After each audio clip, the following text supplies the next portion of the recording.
Hey, what's up, ecosystem? Welcome back to ATI, the car shipping business channel. My name is Jay. You know, my goal every Tuesday night is to bring you another trade show level business presentation to you wherever you are, because your automotive business deserves the latest in transportation news. And if you're busy, and I know you are, in a minute, I'm going to give the welcome show lineup. You're going to know what to expect. If you're watching on demand, you're going to see clickable video timecode links below in the description. Please do leave a comment. Remember to like, share, tell your friends. Thanks for watching ATI. Have you ever heard a complaint from a carrier? I'm kidding, that happens all day. But why does it happen? Do auto shippers really think this is a cheap and easy business? And the customer's always right? How is that possible? How would a customer always be right about your job? Who says that? But I'm talking about Carriers Unfiltered. What do you want to say? Who do you want to say it to? And why do you want to say it? You're not a carrier? Have an opinion? You're welcome here too.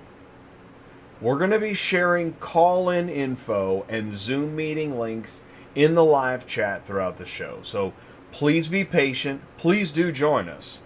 Please make your voice heard. Carriers, we need you. And please join the live chat, ask your questions, share your thoughts, grow your business, break out of your vertical. Because it's Tuesday Nights Live on ATI Auto Business. I'm Jay. I'm your host. Welcome back to the show.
What's going on?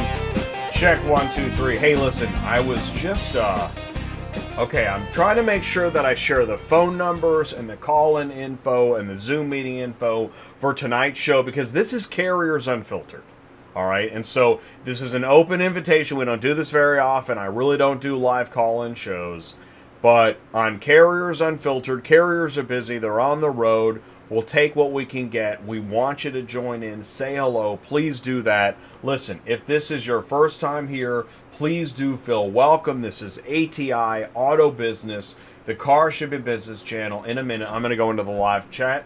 I'm going to say hello. Mic check 1, 2, 3. We're okay.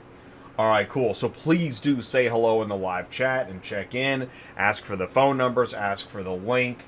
Share your opinions. What is going on? We got industry news. Yeah, we've got industry news for sure, but you know, the focus again tonight is on carriers being unfiltered, carriers unmuzzled. We're going to bring in Ty in about 40 minutes to help, again, take another stab at what it is we're trying to do here. And if that's not enough, we've got Kandy at Seaport Services. Ty and Kandy have been talking a lot, and they've been helping round up the troops, because this is Carriers Unfiltered. What is wrong in auto transport? What needs to be fixed? Is there any way to fix it? Can we at least talk about it? We can, right? We do have the freedom of speech to talk about it. We certainly do on ATI, Auto Business. That's what this channel is all about. We want to hear, you know, what is on your mind. Yes, share the information, do that. So always we do say this. Please do leave a like. You can click share, click copy, grab the YouTube link, send it to somebody, say, yo, I know you're on Facebook, typing away like crazy. get on over to ATI on YouTube and say it. Or stay on Facebook and type like crazy. Either way works for us. Click plus save. Give us super thanks. Leave a comment if you're on demand. Thank you so much. And do this. If you're lost in car shipping, call or text Ty 417-483-2764. He wants to help. He will talk you through it. Step away from the enclosed trailer purchase you're about to make and ask yourself, why? Where did I get the idea to do this? Why am I doing it? Tonight's show is all about carriers that have already done that are ahead of you, and they want to let you know, man, here's what you're looking at. Okay, here's what you can expect. And here's what I love about this business. Do me a favor, stick around, because we're going to be right back after this into the live chat. Location Services, collateral recovery with pinpoint precision and advanced proprietary technologies. Your single source for nationwide collateral recovery. LS Recovery, certified and compliant. LS Skip, experienced recovery. LSPR, advanced plate recognition. LS Impound, precision capture. LS Remarketing, nationwide auction partners. LS Keys, professional locksmith. LS Transport to any destination. LS Titles, verified documentation. LS Auto Notice, secure fulfillment. One contact, one contract, we do it all. Location Services. Recovery, Skip, LPR, Remarketing, Keys, Transport, and Titles. Location Services provides nationwide collateral recovery with pinpoint precision. One contact, one contract. Location Services. Visit locationservices.com. Links in the live chat, email, phone number. Welcome back to Carriers Unfiltered. That's pretty cool. Let's jump into the live chat, see what's going on in there. I'm going to back this up to the top. Oh, JC got in here first. There's talk of railroad employees going on strike. How do you think that'll affect the economy? Will it be good for us to move all that freight? Interesting question, JC. Love to know what you all think. Please put it in the live chat. Kimberly is here. Welcome to Tuesday Nights Live. We're glad you're here. Thank you so much for joining us. Please do say hello in the live chat. Please do feel welcome to join us on tonight's show. Here, I'll tell you what. I'll do this. So we've got, okay, so you can dial in by location. Here's a phone number. Here we go. Put that in the, I put a phone number in the live chat. Okay. And then let's do a couple more. Like, so based on where you're at, you could call in to tonight's show. Now, you're going to need this. This is the magic information. The meeting number and the passcode. There, it's right there. Now, we're not going to get to that for a little bit, but I want to make sure that the information is being shared and it's out there. Oh, and if you want to join the Zoom meeting, let's see if this will share. This is a link to the actual Zoom meeting that we're hosting tonight in the live chat. There it is. Okay, cool. And I haven't started the meeting yet, so you'd be in the waiting room, but you know. Okay. Danny B. What's up, Danny B? How you doing? What's on your mind? What do you want to share? What do you love?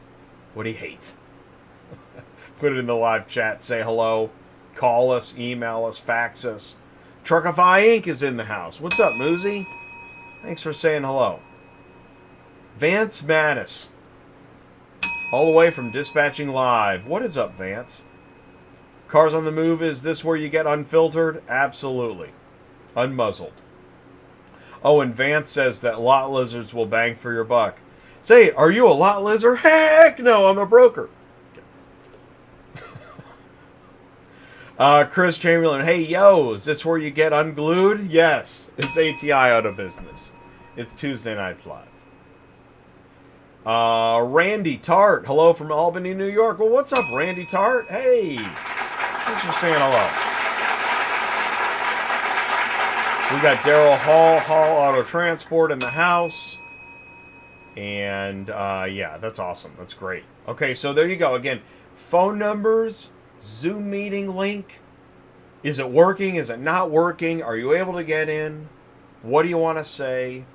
We'll keep the live chat open all night long. Live chat stays open all night.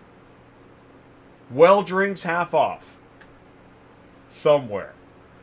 All right, cool. So I'll tell you what, let's do this. I know I got industry news, I got jokes, we got all kinds of stuff. So, oh, those aren't jokes. That's Ask Larry's Serious.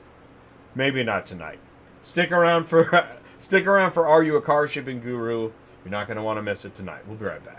Transport Auto Quoter is by far the leading auto quoting software on the market, and the only auto quoter with a pro version that comes preset with accurate pricing for anywhere in the U.S., so you don't have to worry about it. The best part is that no change with your current software is needed.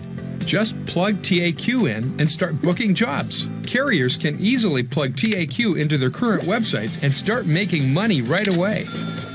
I bet you're wondering how we do this instantly and accurately 24/7. Well, constant analytics is the key. Our Price Watch team is constantly monitoring current market conditions, paying close attention to seasonal and quick-moving industry changes. At the end of the day, it takes a lot of time and data to maintain good pricing, time that most of us just don't have on a daily basis. So free yourself up. Using TAQ Pro is really a no-brainer.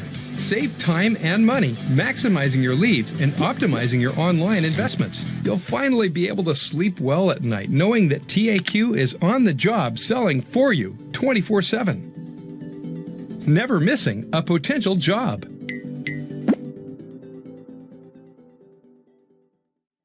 What if you could find an auto transport quoter and broker software you can trust? Provide instant, accurate quotes online with Transport Auto Quoter by Superflow Systems and move with Pro ABD CRM. Visit superflowsystems.com. Links in the live chat. Let's go into some industry news. Let's do that. Oh, let's see here. All right, cool. There's the live chat stuff. Okay, so it is Tuesday night's live, ATI number, wow, what is this? 259 in a row. Carriers Unfiltered. What we want you to do is, let's see. Okay, I've got questions. What do carriers say about auto transport, and what are problems that need to be fixed? Hold that phone. Thank you, Mark Rodeke. Thank you very much for making martinis in the super chat. Use TAQ API to instantly quote your auto transport needs. Are you tech savvy? Are you not tech savvy? Whatever level of tech savvy you are or are not, Mark can help you get more tech savvy. Ready for the API? Great. You're not? Fine. You can still give quotes in the middle of the night with Superflow Systems. So thank you very much, Mark. We really do appreciate that reminder.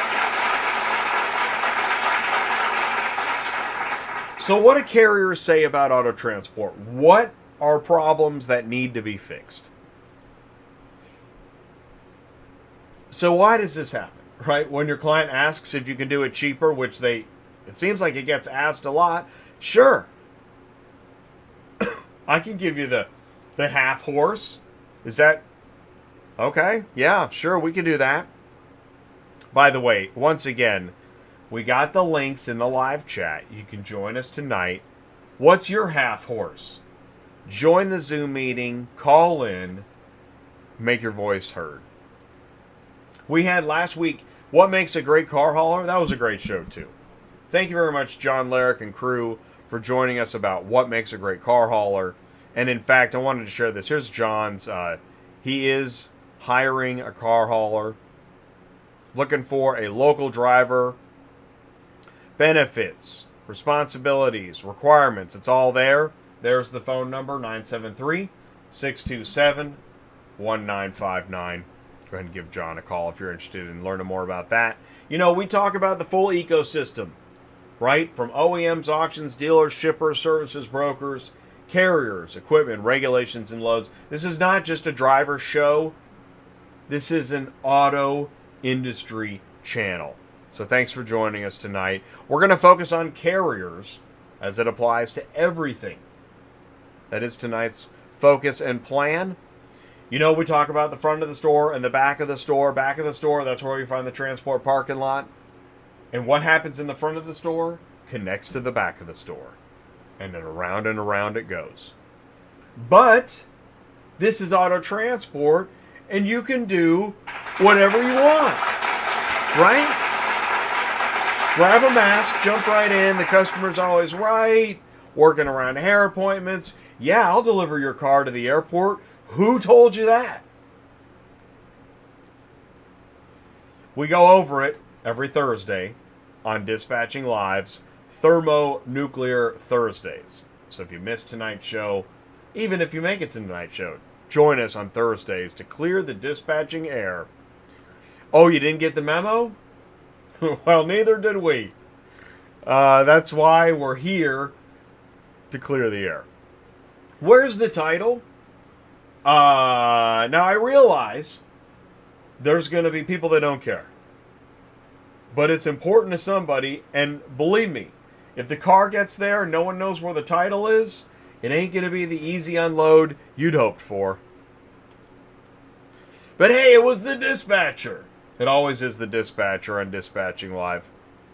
Which is why I say, join us for Bachelorette Truck Stop every Thursday at noon. And give your favorite rose to your favorite dispatcher.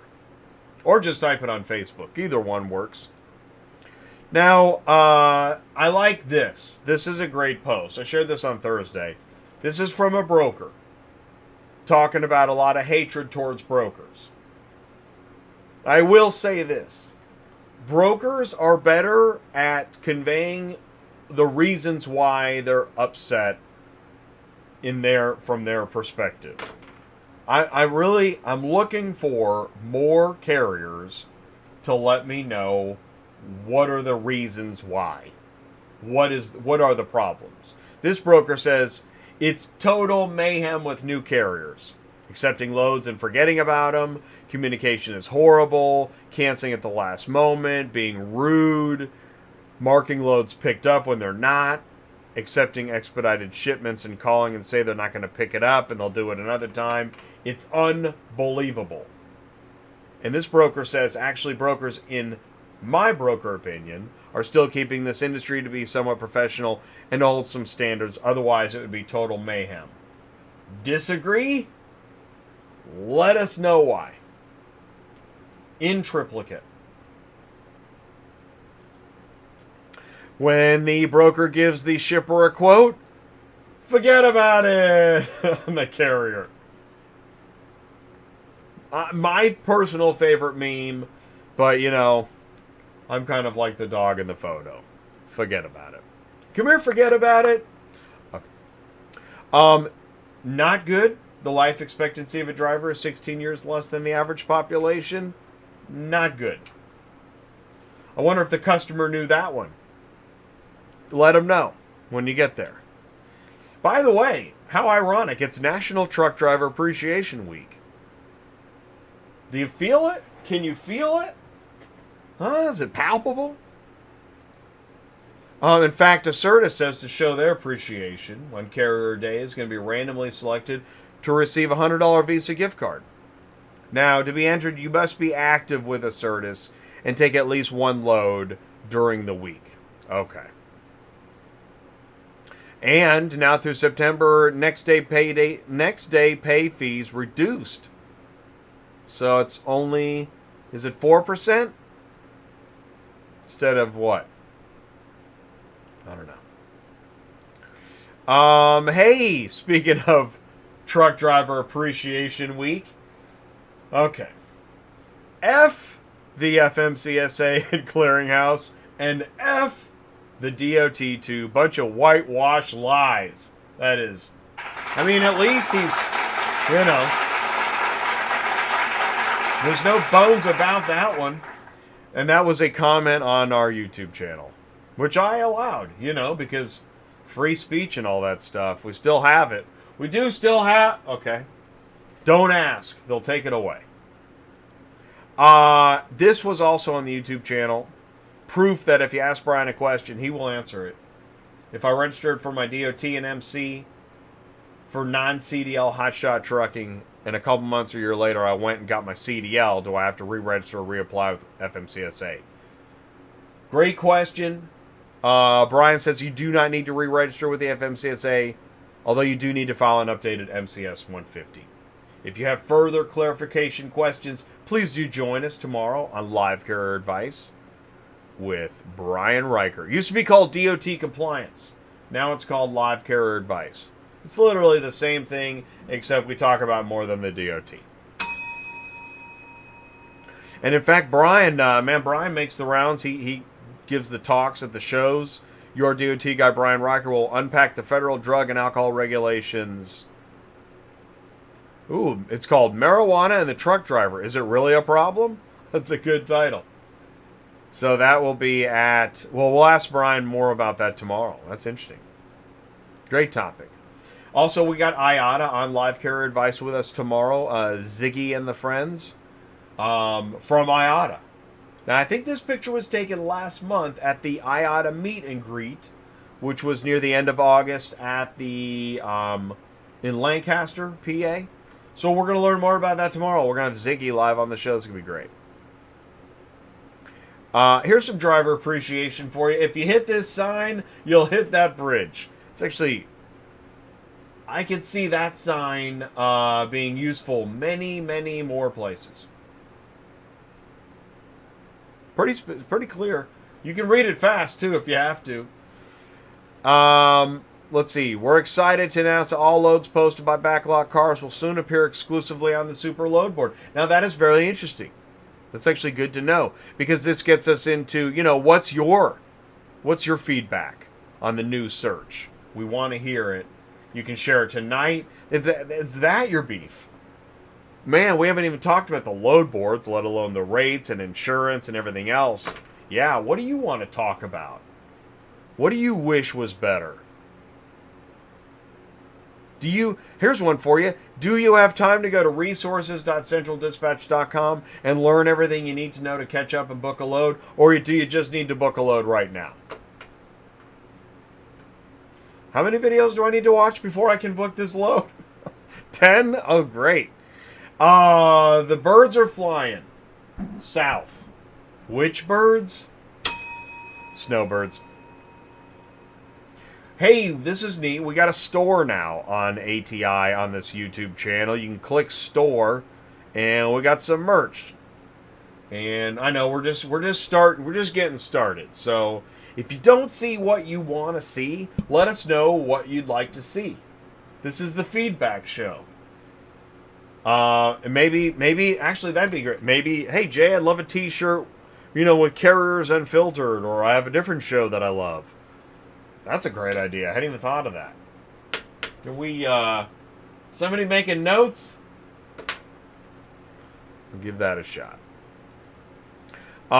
It's all about relationships and business lunches. I just want to thank Ty officially. Really, so great. He bought me lunch at Carmen's Cantina and Mexican Grill on Friday after we had a great show live with Rapid Recon at Oaks Kia in Kansas City, and then he bought me lunch.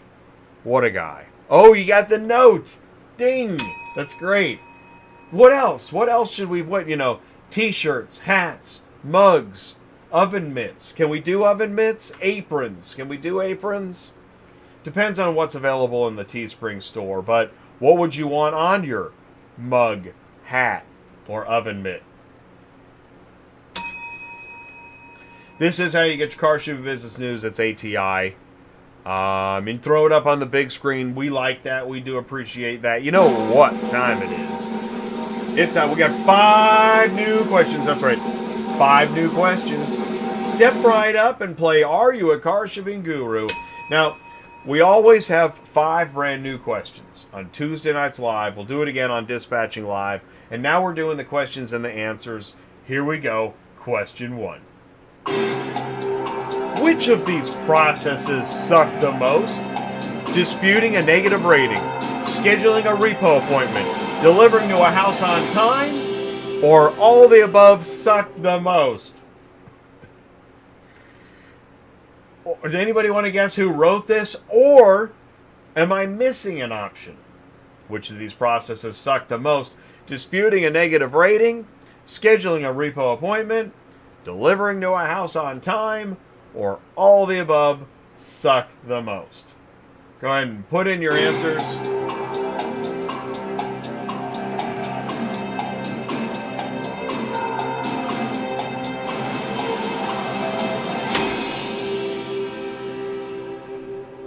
We've got all and D, D, D, D, D. Anybody want to chip in just to make sure we got the right answer here? Going once. Going twice. Really, nobody. Nobody cares? What is this, dispatching live? Alright. It's D. All of the above suck the most. Now, anything with negative ratings totally sucks. And my understanding is working around hair appointments and cul-de-sacs and the residents positive there's no trees anywhere nearby when it's a forest of dead trees. But it's the repo appointments. Now, I understand we need to schedule repo appointments. But doesn't it suck the most? All right. Question 2. Here we go. What is the most appropriate carrier pay amount to ship a 2017 Ford Escape from Southgate, Michigan to Santa Cruz, California? Is it 905, 1300, 1660, or 1955? All right. So, 2017 Ford Escape, small SUV. Mid-size SUV, small mid. Michigan to California. All right, dude. Santa Cruz? Have you been to Santa Cruz? Beautiful. It's kind of like getting to the house on time. And it's probably a house, by the way. I'm going to go with 1955. It could be 1660 because it's probably priced for a 9 car. Truthfully, I want 1955. Oh, man, we got 2 at 1660. It's priced for a 9 car, isn't it? Yeah. 3 car, 4 car, find your lane, man. Because the 9 car is the only one that can make that work all day. Am I right? Yeah, actually, for a 9 car, that's probably fine. But you're still going to Santa Cruz. I'm telling you, that last mile, you know, that last mile vehicle logistics, when the customer's always right, holy mackerel. That's a good phone call you want. Oh, yeah. Hand it to the lot lizard. Here, you talk to him. All right. Anybody else? Going once. Yeah, Ty's got 2K, too. All right. Well, I really, really hope.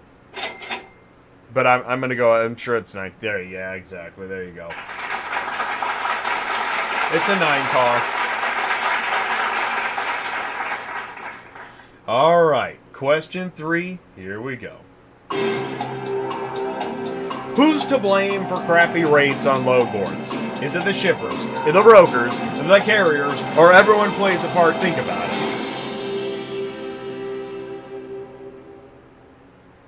Who's to blame for crappy rates on load boards? Shippers, brokers, carriers, or everyone plays a part? Now, I want you to put your answer. You don't have to agree with me or Larry or anybody. Who's to blame for crappy rates on load boards? Everyone. Terone says everyone. Vance says everyone. Randy says everyone. Oh my gosh, you've got to be kidding me. It's the trifecta.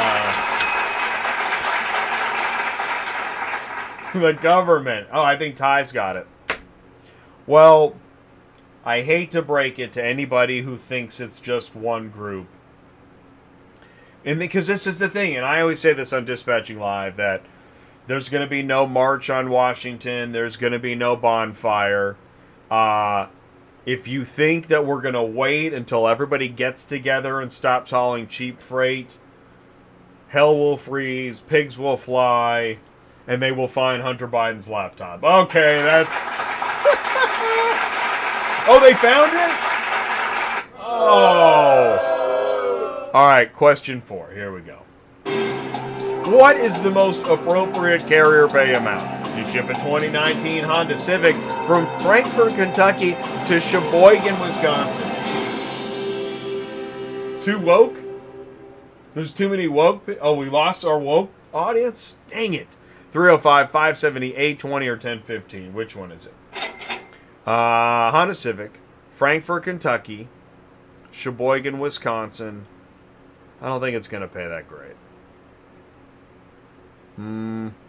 Where's Sheboygan? Dang it. Where's your map? Oh. You don't need let's go. We know, but sure. Yeah, I think it's 572, Vance. That would be in line with the answer from the other one, right? Anybody else want to chime in?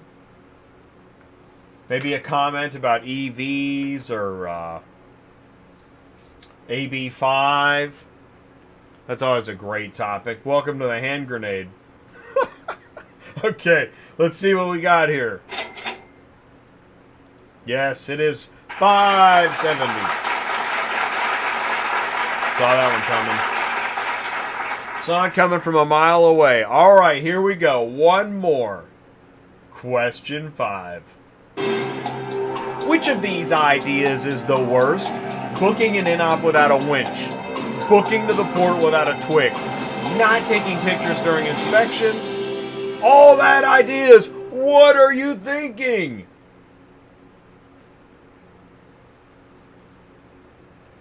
Go ahead and put some time on the clock. I know it's tough.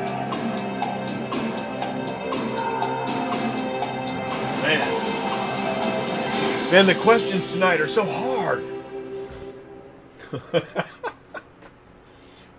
In-op, no winch. Port, no twick. Inspection, no pictures. What are you thinking? Terone has all bad. Oh my God, Vance, Randy, it's on, man. Yes. What are you thinking? Those are all bad ideas. And if you don't know what we're talking about, Ty, then please let us know. Talk about it tonight. Ask questions. Share your thoughts. Grow your business. Oh, Vance is cheap. Thank you so much for joining us tonight for another round of Are You a Car Shipping Guru?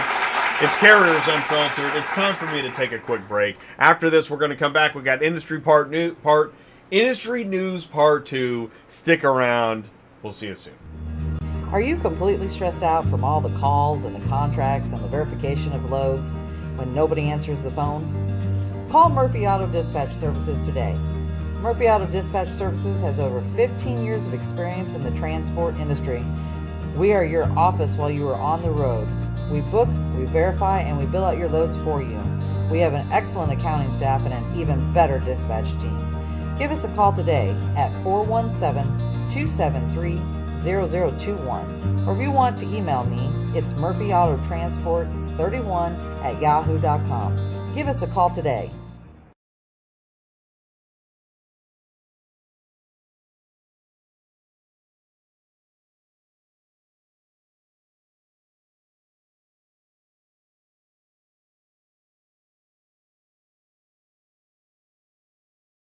Everybody wants to be part of a bigger story. Auto transport is a vital part of that story. Vehicle reconditioning starts when your transport arrives at the dealership.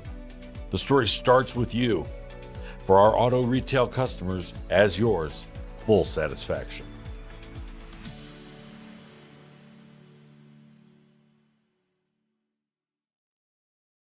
Car dealers can see the rapid recon difference with transparent communication through the vehicle reconditioning process.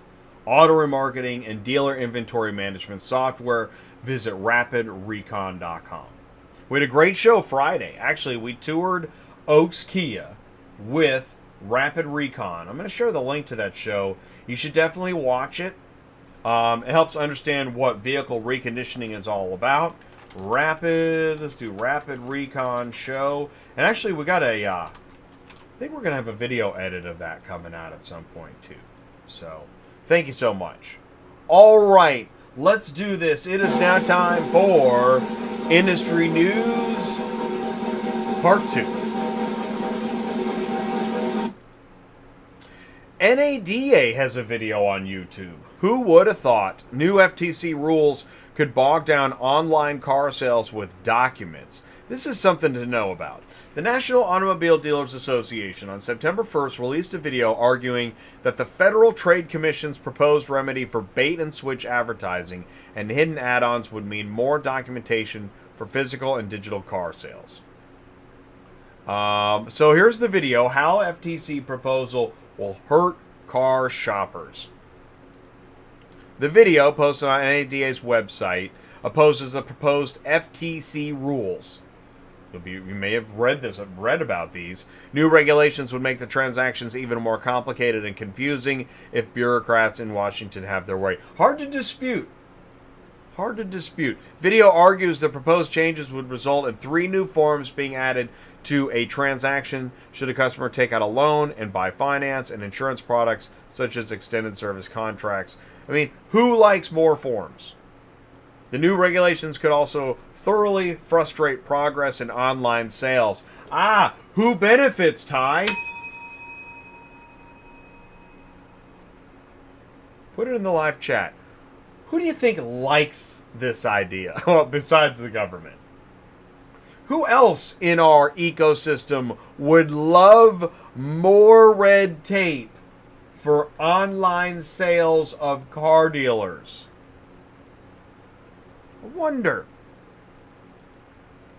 And I highly recommend you watch this video. How FTC proposal will hurt car shoppers. Go find that video. Check it out. Speaking of government stuff, Carvana, Illinois regulators are in discussions about retailers' ability to sell in the state. Still, Carvana and Illinois Secretary of State met Wednesday for a scheduled hearing. Let's see. In early May, the Secretary of State suspended Carvana's dealer's license. The regulatory agent said its police unit had investigated several consumer complaints, discovered a pattern of Carvana failing to properly transfer titles for vehicles it sold and misusing the issuing of out-of-state temporary registration permits. The agency stayed the suspension order, saying Carvana could sell vehicles as long as it followed strict guidelines. When additional consumer complaints emerged, Secretary of State again attempted to suspend their license, but Carvana filed for injunctive relief, which was granted. Wow, they got a pretty good legal team. Which again allowed Carvana's strict guidelines to remain in place, but they could continue to sell. The agency remains in discussions with Carvana over the status of its license and vehicle titling and registration problems. The next public hearing is December 12th. Carvana is allowed to sell used vehicles in Illinois under some restrictions, the same ones from May 26th. And that's just Illinois. Carvana can't handle license plates or temporary registration permits. The retailer must go through a licensed Illinois remitter to get those to the agency. The company must have a vehicle's title on hand when it goes to the remitter, which is a third-party entity licensed to process title transactions. Pretty interesting. You've heard me going on and yapping about the ACV Auctions case against NAAA, Mannheim, Odessa, ServNet, and IAG. I don't know, just a few, names you might have heard. Well, anyways, we held the War of the Auctions show last Wednesday. If you haven't seen it, check it out. It's actually doing pretty good. I'm surprised we haven't... I'll just keep that to myself. War of the Auctions. ACV suing NAAA, Mannheim, Auto IMS. Here's what you want to do. Go to the video. Check out the time codes. We gave a history of how physical auctions have been adopting digital platform technology, what the lawsuit's about, the complaint, the allegations, antitrust laws from the past, antitrust cases, and then we had a live discussion panel. And you can even download your own copy and read at home. I got mine. I can read it. Yeah, here's mine. I got my own copy.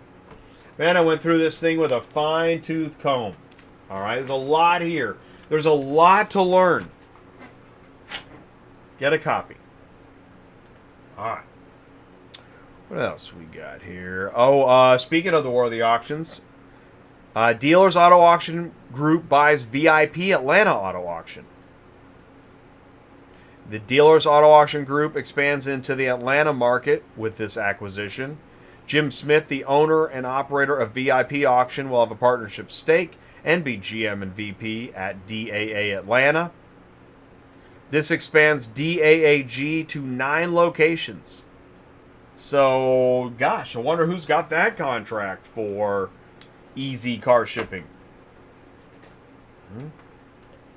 Somebody's working on it. Allegedly. What is this? We shared this on Dispatching Live. Look at that. An ocean of empty trailers. It's either really bad news or really good news. Apparently that's at the Carvana, Oklahoma City. Let us know. Cognosos launches a mobile location tool. This is a company we keep seeing, Cognosos, at automotive logistics trade shows. Excuse me. Cognosos is a provider of real-time asset location solutions, offering a mobile version of its on-spot technology, which can help ensure all cars are in their assigned lanes on auction day, bring functionality to teams in the field. OnSpot Mobile provides vehicle location visibility to mobile devices, and coupled with the system's geofencing capability, Geofencing is huge. My gosh, in the technology word, in technology and logistics, geofencing is like every other word, every fifth word. It helps teams position vehicles in their assigned lanes prior to auction day, also directs them to the location of vehicles not in their lanes. Or, for transport drivers, who's using lot vision to find cars? We'd love to know more about that.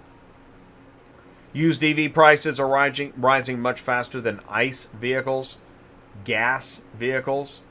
You can tell by the size of the arrow the year-over-year change. By month, too. Something to think about. And you can go to iccars.com, online search engine, learn more about some of those numbers. It's pretty interesting. This is fascinating. Car makers began testing an EV battery with a 100-mile range from a 5-minute charge. And, it's breakthrough electric vehicle battery technology. Now, I realize 100 miles on a 5-minute charge doesn't sound that great.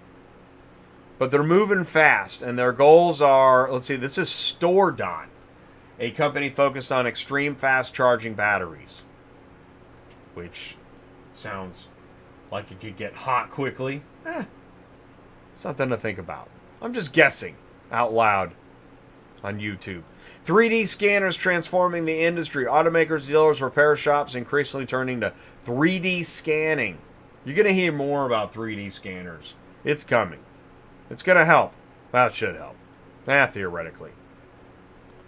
Toyota is one of the several automakers using 3D scanning and printing technology for projects large and small. Toyota engineers rely on scanners to create digital twins of equipment. I smell a Bud Light ad. Okay. Send in your comments autotransportintel@gmail.com. We really do want you to join us tonight. I'm going to be sharing the links and the phone numbers again. All for one and one for all. Please do let us know. It's Carriers Unfiltered. But if you miss it, get the podcast. When you see this icon, get the podcast. You can listen to it, enjoy it on your own time. It's ATI Auto Business. Remember, you can call or text Ty anytime, 417-483-2764. Say, hey man, how do I get into the show tonight? Or if you missed it, put it in the YouTube comments. We go live every week. Tomorrow we have live carrier advice. So that's an IATA update with Ziggy Keller. So it'll be Brian and Ziggy and me and Ty catching up. It's going to be great. On Thursday, of course, Thermonuclear Thursdays. Who knows what we'll talk about? Maybe it'll be an extension of tonight's unfilteredness. And then Friday on Cars on the Move, we connect dealers, auctions, and carriers. So Ty was at Oaks Kia last Friday. Well done, Ty. With Rapid Recon. That was a great show. This week, this Friday, you may have heard the name Jason Rice at Lot Pop. You guys crushing it in the dealer space at the front of the store. And in fact, he's got a new announcement. He's now a vendor partner, Jason Rice, and Lot Pop, a vendor partner of Ford Direct Marketplace. Not a small contract. So he's going to be on the show Friday to talk more about it. Lot Pop on Ford Direct. That's going to be a great show. So we're excited to have Jason on live on Friday. It's the Car Shipping Business Channel. I'm Jay, your host. Welcome back to the show, you guys. Thank you so much. That's the end of industry news tonight. Now, my goal, right there it is. Carlos is driving and listening. Great. But if there's something you wish you heard and you didn't, Carlos, let us know what it is. How's business? How are the customers? How are the shippers? How are the brokers? What's happening? How's Central? How are the other load boards? How's your mobile app? What's happening lately? All right, here we go. Here's what I'm going to do. Right after this, we're going to be live with Ty. We're going to say hello to him, and then we're going to kick off this Carriers Unfiltered stuff. Stick around. We'll be right back. Why is auto shipping such a challenge? If shipping cars is part of your job, you've wasted time assigning and tracking shipments, waited around while deadlines are missed, and struggled getting anyone to answer your questions. And if you're a carrier moving cars, you've wasted time with bad contact info and shipments that aren't available, waited around for help locating vehicles and receiving payments, and struggled getting anyone to answer your questions. At PAL, we integrate systems for seamless API automations, provide daily email updates, custom portals and reporting, provide ACH quick pays, and we never hide from any questions. Join the auto logistics revolution because it's time to do things better. Preowned Auto Logistics, vehicle transportation made safe, reliable, and easy. Preowned Auto Logistics provides car shippers with experienced professional drivers, a fully insured modern fleet, and friendly, knowledgeable service. To learn more, visit preownedautologistics.com. All right, so what are we doing here? Okay, we're going to get Ty up on the screen. Now, I realize, again, this is why I never do call-in shows, because they're so unpredictable. You never know what's going to happen. I've done this, and there's the phone, right? Well, that's a phone.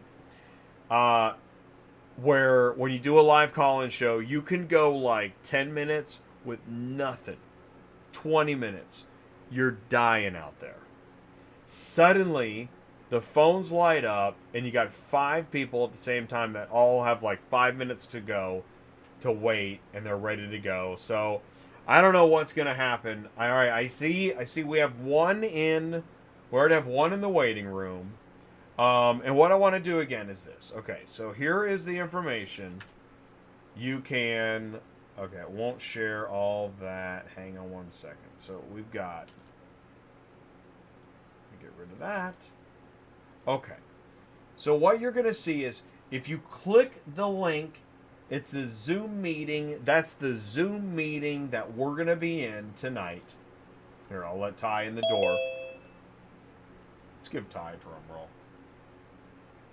Ty's awesome. Ladies and gentlemen, please do welcome up on center stage, one night only, the man, the myth, Ty Thompson, ladies and gentlemen. What's up, Ty?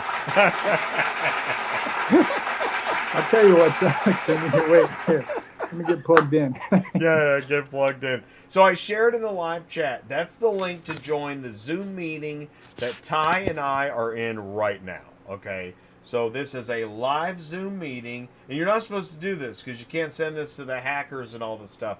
But you see there's a show, or no, there's a meeting ID that starts with 870, and there's a passcode that starts with 007. Ooh. Okay, so that will get you into this meeting, and then there's still a firewall where I got to let you in, and Ty Unfiltered. But we really do encourage you, and you can call in too. It also says One Tap Mobile. There's a 646 number. There's an 870 number. No, is that a phone number? I've got several phone numbers I can share here. Let me do this. Let me go into the phone numbers.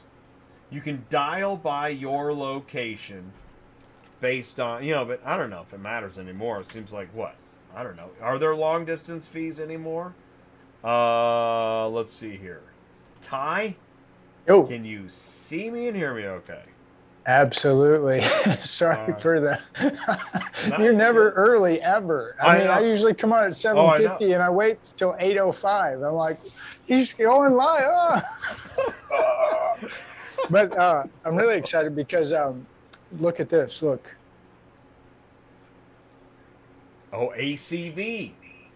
You Our see friends it? at ACV Auctions. Yeah. Yeah, I wore this hat on purpose, and I'm dressed like this on purpose because the Unfiltered, you got to get down and dirty. And ACV right now, we should have an ACV Unfiltered show or an auction it's Unfiltered. called War of the Auctions. Yeah. Yeah. So yeah, this is a new show, or not a new show. I'm sorry. I don't think we've done this before, so I'm kind of excited to see how it unfolds. I've talked to several guys. I know Kandy's been busy all day working hard.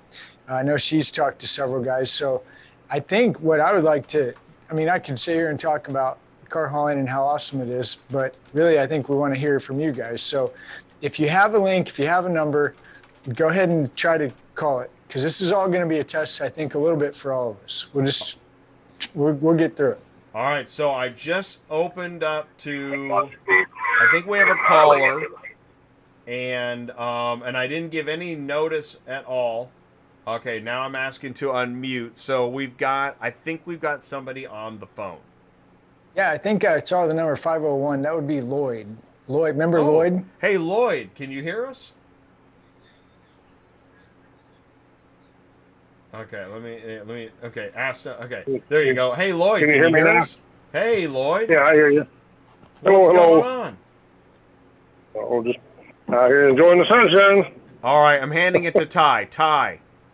Yeah, well, I called Lloyd today. We haven't talked forever. I think the last time we talked is maybe I saw you in the transport parking lot at America's Auto Auction in Kansas City. But Lloyd's been a kind of a core guy for a long time, several years. He's been with us. He's out there working every day. So this was a good opportunity to get a hold of, guys I haven't talked to in a while, see what they're doing. So, Lloyd, I'm going to hand it to you. What are you doing? Where are you at? What's going on? What are you seeing out there every day? Well, I'm sitting in Joplin for tonight, parked, and calling in today.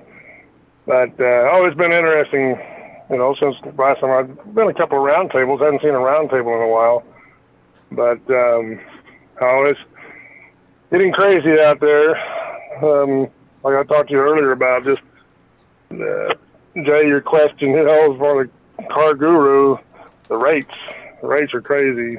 I was telling Ty, I do a lot of the new cars out of the auto parts, to the dealers. My dealers, I have several dealers that are just direct customers.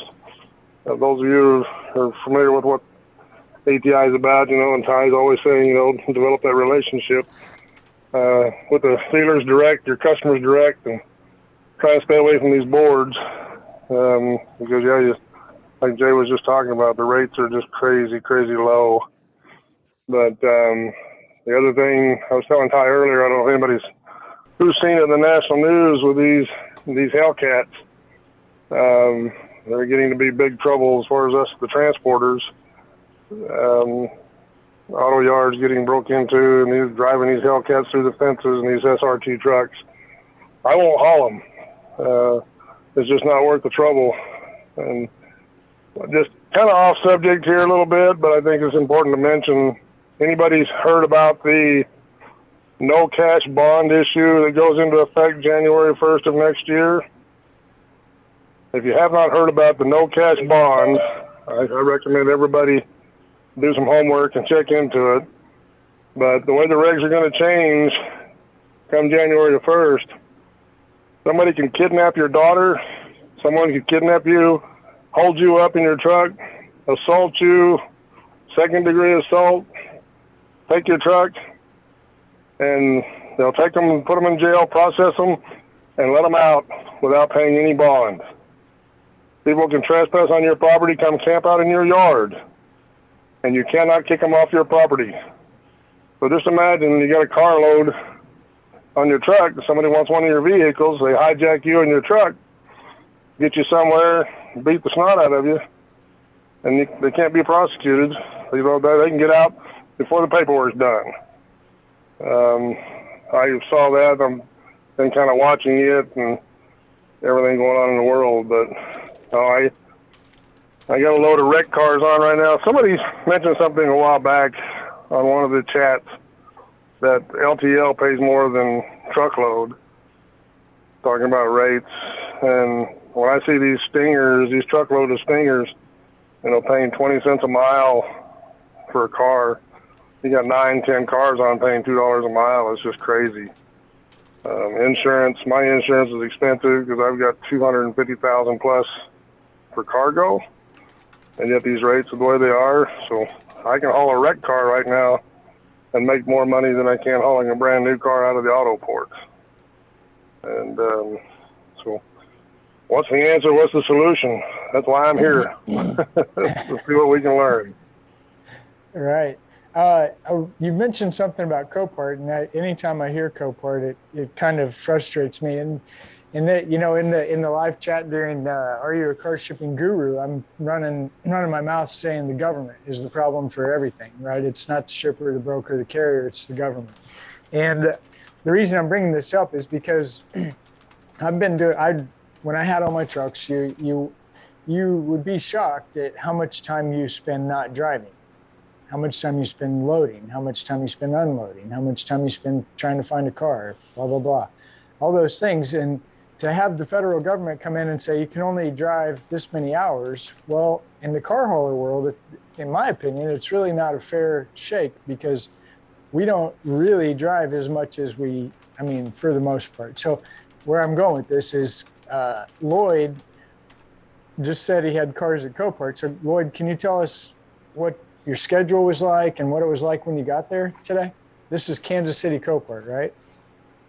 Correct. Well, in fact, I'm sitting right now in the same place I stopped last night. I'm sitting here in Joplin.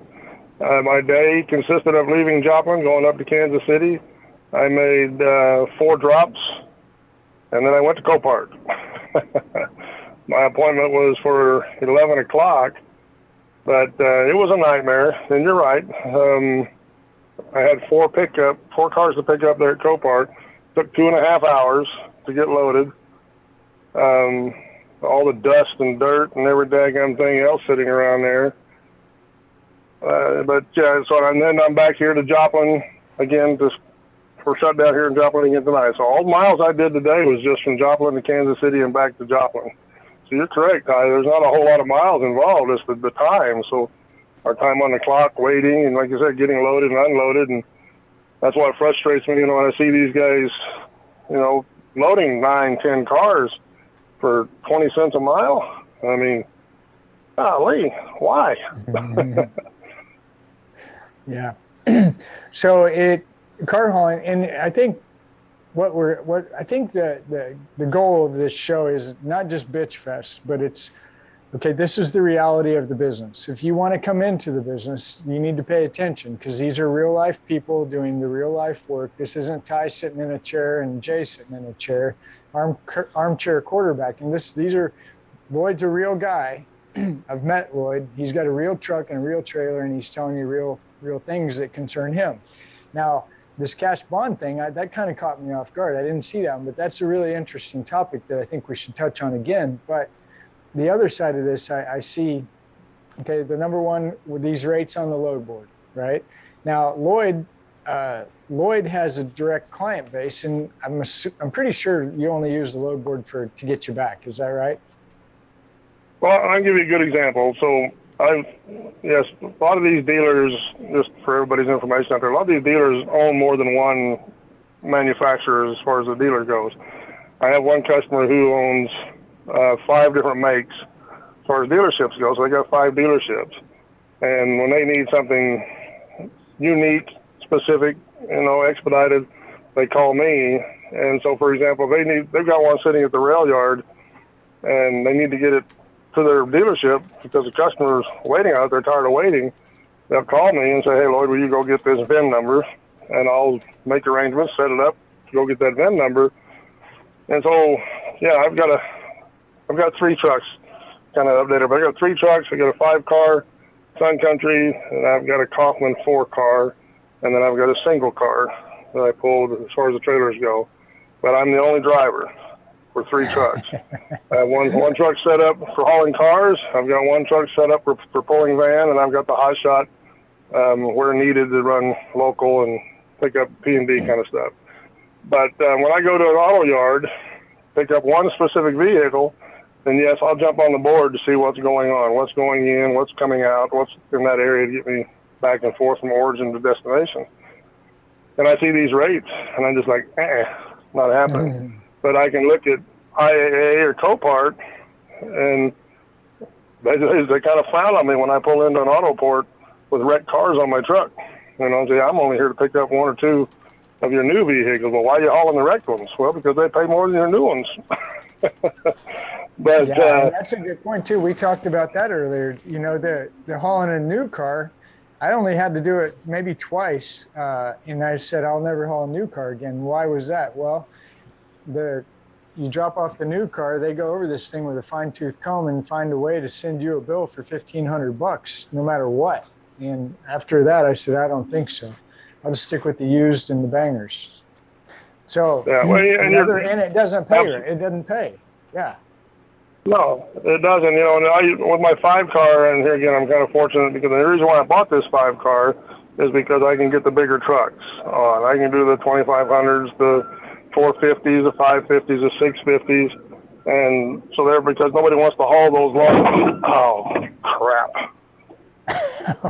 Somebody just hit you? Yep, somebody just backed into the side of my truck. Oh, all right, guys, man, I gotta go. He's driving off. Oh, go. Bye. Hey, if you need help, Lloyd, call me or text me. I can come get you. Wow. There you go. Wow, that is real life live.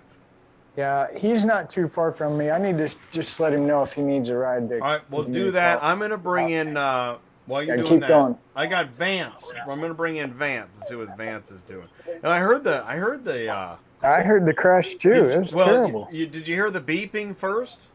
Incoming! No, I thought it was, he said they're taking off. Did you hear that, man. Vance? I did. That's pretty wild. Huh? Take her away, Vance. Say hello, and what are you doing? Hey. Well, I'm sitting here in beautiful Myrtle Beach, South Carolina. Yeah. And say hi to everybody. But my big gripe that I wanted to bring on the show is insurance. Yeah. So my insurance just renewed. In fact, it expires tonight at midnight, and the new policy kicks off tomorrow.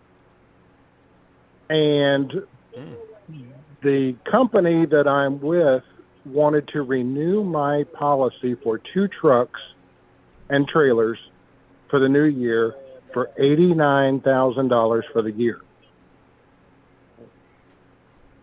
Oh, 45 grand a piece. And you've got a great safer score too, right? Oh, well, decent. It's not perfect, but it's not bad. Right. But and you've been in business for more than 2 years too. Right. Yeah. We're starting our 4th year in business.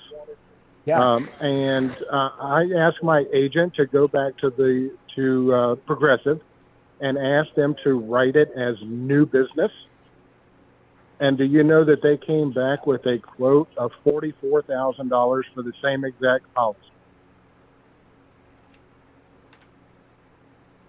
No way. Are you serious? What's up with that? Well, I don't trust Progressive though, because they'll come back door you in about 3 months and hit you with another 50 grand. They're not my friend, that's for sure. Progressive. But you can try it. We haven't had that problem. Yeah, we haven't had that problem with them yet.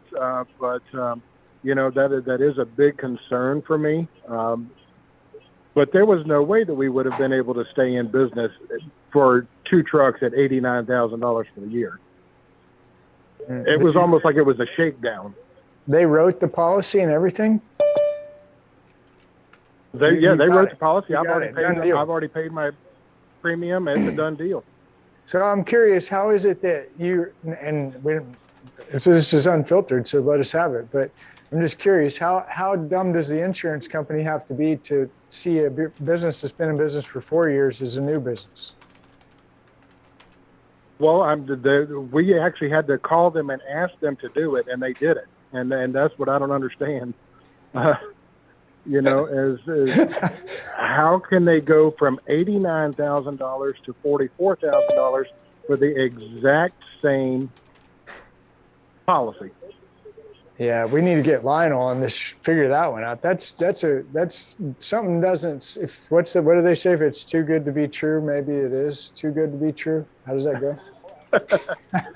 Well, we have had one claim in our 3 full years in business, and they had to pay out $35,000 for the claim. Mm. Well, over that course of time, we paid them $200 and something thousand in premium. Yeah. Mm. So, they're still in the black as far as I'm concerned. But the insurance industry for a hotshot business is completely and totally out of control. Yeah. Well, and I think that's influenced by the government. So my answer is right, Jay. Government. Okay, so we've got, so far, I'm keeping notes. So far, we've got Lloyd. He's got issue with the rates and insurance, right? I think, didn't he say insurance? Does anybody remember? Vance, well, he was mainly talking about rates. Yeah, I'm going to go with rates. Okay, yeah, rates. Yeah. So Lloyd's got rates, and we'll give time. Rates and time, and we'll give Vance insurance. Insurance, that's crazy Vance story insurance, too. Yeah, and you hear that all the time. I mean, it's like. But what's weird is I always get the phone call from the real new guy who really got a quote from Progressive that was really stupid for his 1 truck and 1 trailer. So that's just really bizarre how they've been able to switch that around. Right, right. IATA uses Harding Brooks Insurance. I'd like to learn more about them too. Pretty sure that's right. Harding Brooks. Vance? Yeah, I think we should put together a good list of people to check because I actually had given mine over to a friend of mine, and he shopped it with 6 different insurance companies, and he could not beat the $89,000. Oh, wow. That is really weird. And you know what's interesting? I was kind of wondering, right, like, what if they're, like, somehow in the actuarial tables or whatever on this? Who? Progressive. What if Progressive's right? Like, what if they're like, yeah, this is the going rate. It's actually not bad. Inflation. My point CPI. is, I mean, I'm not saying it. There was a thought bubble that somehow got out loud. I don't know. Vance, tell me what else you see. Well, you and I had a conversation last week. talking about contracts for drivers. Yeah, I didn't know if you wanted to talk about it unfiltered, but I definitely would love to hear the update at least. Well, so I presented it to my drivers. One of them is going to stay with me. One of them is not. And, so we basically did it on a 75-25 split. And I provide everything for my drivers, such as their insurance premium, their dispatching, all of their back office work, anything and everything that is associated with this outside of their truck expenses. No fuel and no repairs of anything. That's strictly on the driver. Well, let's throw this out there, because you and I did actually talk about this. There's two parts of this I want to talk about. The one we'll talk about first is the 25%. So if I have a truck and I have a trailer and I want to haul cars and I'm a good person, and I promise I'm a good person, you'd be willing to talk to me. And if I pass the smell test, you will allow me to lease on to you with your authority, your name on my truck, and you'll keep me busy, and it's 25%. That's what you take. And I don't have to do anything except put fuel in it and keep it running. That would be correct, and as long as you have your CDL. I don't do the non-CDL drivers. Right. So we'll go. Okay. Let's just do this. 2 years experience, CDL, clean, truck, trailer. I want to just lease on to somebody. I don't want to manage all this myself. I can call you and you'll say, yeah, as long as you're everything you say you are, you do the background check. I can take my truck and my trailer. I can come to you, slap your whatever on it, and you'll keep me busy for 25%. That is correct. Well, we need to create That is correct. We need a concert poster advertisement for that. 2 years experience, clean CDL. Yeah, right? Well, I mean, here's That's the funny industry thing. news. This sounds, I'm saying it's funny. It's not funny. This is, okay, so I want some feedback. To me, being the guy who gets the call, for the guy who says, well, I don't know, should I get my own authority, not? Well, if he's new in the business and he's getting ready to drop $1,000 to get his authority, another $80,000 for his insurance, another whatever, and he doesn't know what he's doing, I would love to have a guy like Vance where I can say, you need to call Vance, because you don't go blow all the money. If you got to have your truck and you got to have your trailer, fine. You've already bought it. Oh, okay, great. Well, don't just go lease on to somebody and try not to get too far out of line, because you may end up wanting to sell that thing quick, right? And this, to me, 25% is a really good deal. I mean, think about it. If I'm wrong, put it in the live chat. Tell me how you're crazy. That's stupid. I want to know. I got it. It's a meme. You need to call Vance. You better call Vance. Well, so I've got the experience as a car hauler, but I had to come off of the road for health reasons. But now that I'm still running my business and also dispatching with Sue, we've got more than enough people to keep everybody busy. Good. Okay, so that's out there now. That cat's out of the bag. Vance, call me. I'll put you in touch with Vance if you're thinking about it, something along that line, or that sounds good to you. And by the way, just so you know, guys, when we're talking to Vance pays attention to ATI, meaning when I'm the guy that's always up here like, just go get your own customers and skip all the technology. Well, I've changed my tune in about the last 2 years, in case you haven't been paying attention. You need good brokers, you need good technology, you need good people around you that know what's going on. Vance pays attention to what we're talking about. Vance knows pre-owned auto logistics. He knows McAllister. He knows ACV. He knows backlot cars. He knows ready logistics. Cars arrive. Super dispatch. I can keep going. Central dispatch. So Vance has plugged himself in with really good people. Vance has been a part of this community for probably 4 years now. I mean, I met you that's right. I met you at a little conference with Shaggy in Nashville that I did the car hauler. No way. You met Vance in Nashville at Shaggy's Consulting and Training. Wow, that that's is that is awesome. exactly it. Yeah, we hit it off just Yeah, perfect, And Ty and I have stayed in touch all of this time. yeah, it's been good, and that illustrates just the power of the community. I mean, this is we can all disagree about a lot of things, but the reality of it is the people that are here understand this. We all need help to make this work, right? And when I say that, I mean, yeah, we as individuals, but ultimately, I mean, you can even hear it in Lloyd's voice. He's got clients that he cares about, that he really wants to serve, right? And it's all these other things around it that prohibit or inhibit, I guess, the guy from just getting in there and doing what he needs to do to make the customer happy. All right. Oh, yeah, go ahead. All right, go ahead. So, all right, cool. Here's what I'm going to do right now up on center stage. It is now time. We need to get Kandy at Seaport Service to join us right now, live. I'm not sure where she is, but she's somewhere. Kandy, can you hear us? Mic check.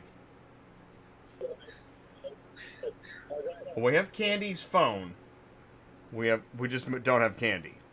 So that's Kandy's phone joining us live. We just threw Vance under the bus. Get out of the way, Vance. Here comes Vance, Kandy. We're not leaving Vance. But I promise.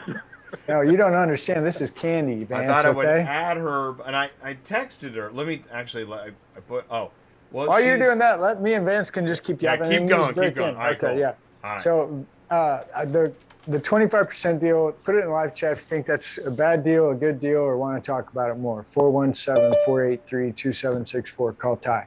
The next thing I want to talk about was relationships in business, okay?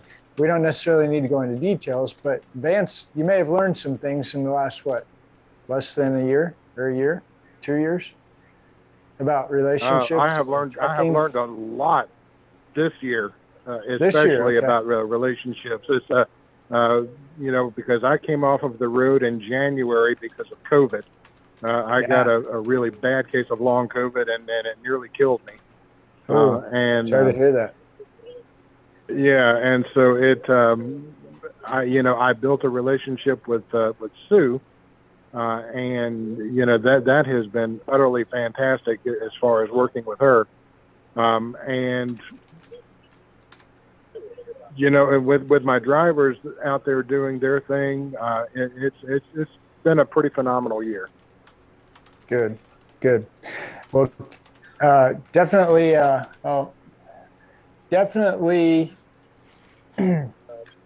glad you're feeling better from the vid. It's a weird. It's a weird thing. The vid. C0V1D is that right? Because on the one hand, we feel like can we even talk about it, or do we just get canceled?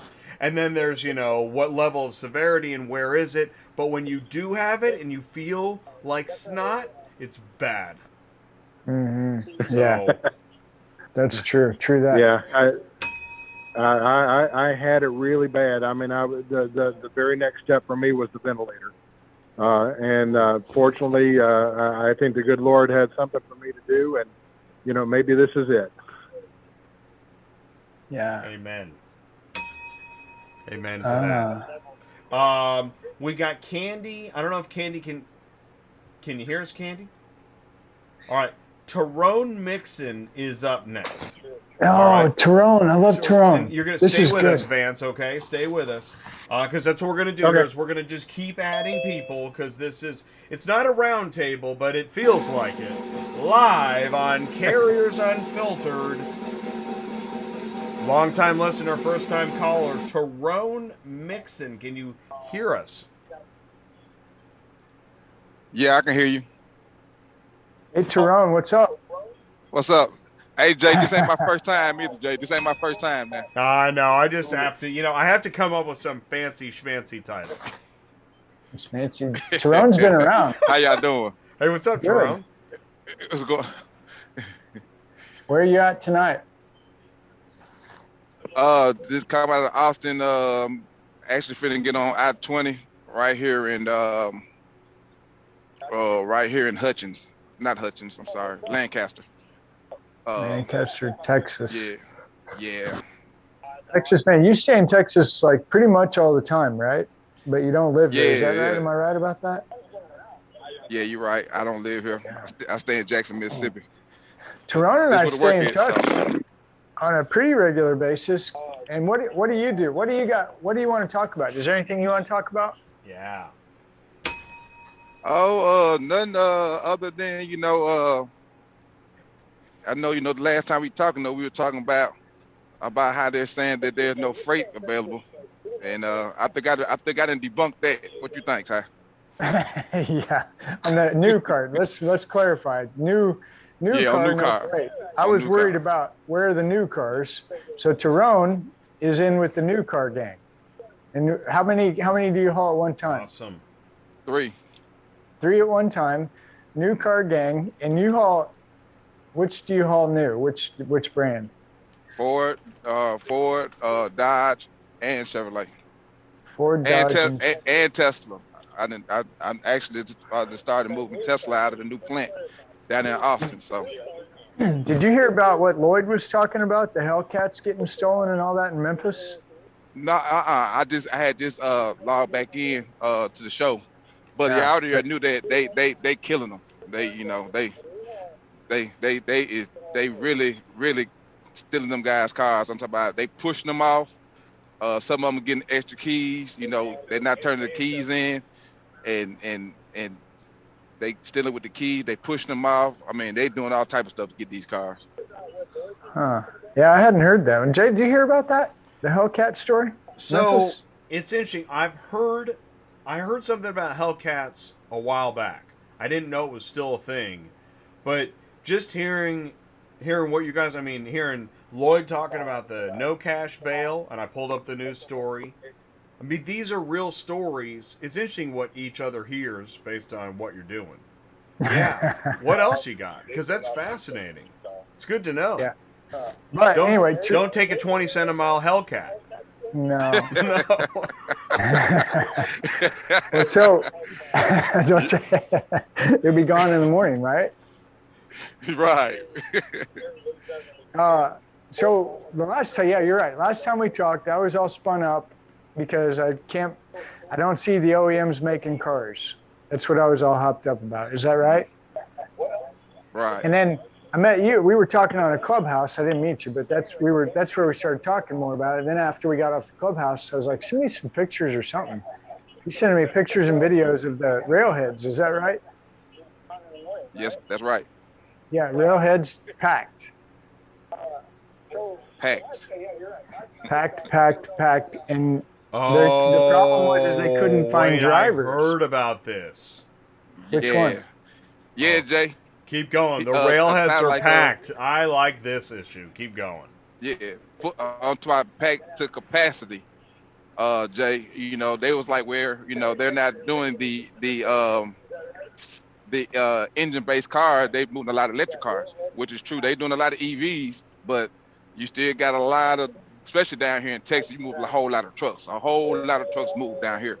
So the rail yards are slam packed with engine-based cars. You got some EVs, but majority of the thing we're hauling down here are oversized trucks.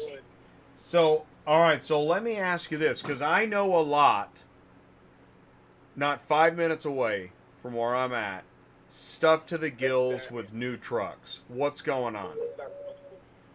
What do you think? It's a lot of trucks that's on back order, Jay.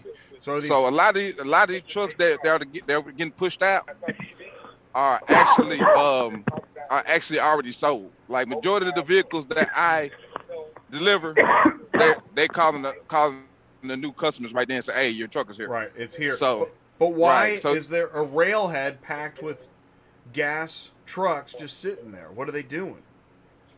We don't have any carriers, especially down here, to handle the volume. So the railhead, the one that I frequent the most is the one in Mesquite, and usually we have 100 carriers between, 9 cars, 8 cars, 6, all the way down to your 3 cars, all the way down to your 1 car. You usually have 100 carriers at least. They're down to, I think they said the last count now was 37 carriers. So Whoa. they don't have anybody to move the freight. Whoa. Yeah. Nobody to move the freight. I wonder why nobody will move the freight. I Where's have no all idea. I have no idea, Ty. Why wouldn't they try to contract a large nationwide carrier to come in and loosen up the bottleneck? That's the reason why I come into play, because you have Proficient, you have Jack Cooper that's contracting the work out. You have Hanson starting to contract some of the work out now. Okay. Yeah. All so. right. So that But is see, the this answer. is no. But this is No. where it gets really crazy. No. Stop. No. No. Whoa. We're not moving on. No. Is that the police coming to get Lloyd?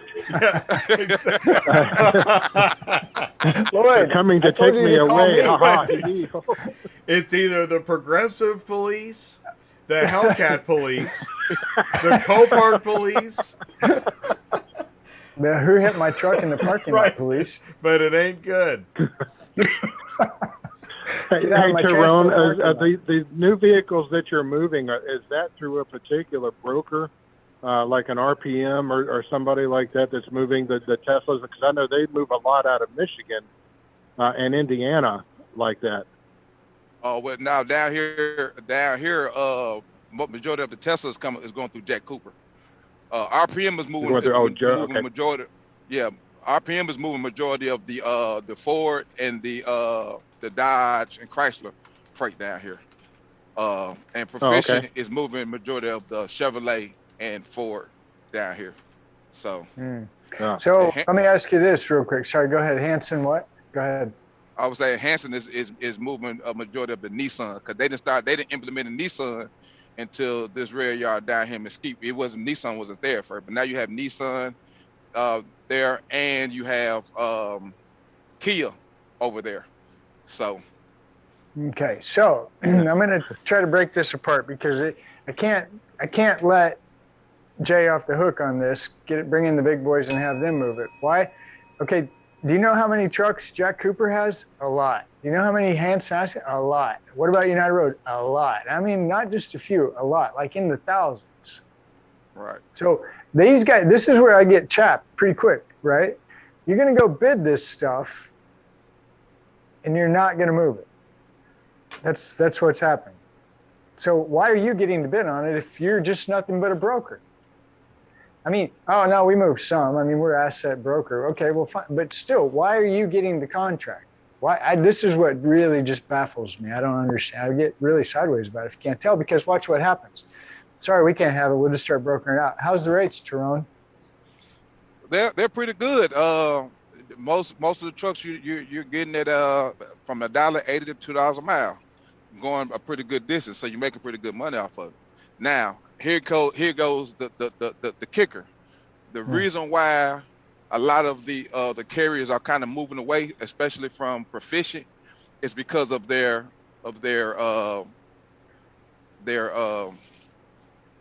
damage insurance requirements. Oh, damage. Okay. No, they're damage. So let's just say you go to the Redhead to pick up a vehicle for Proficient.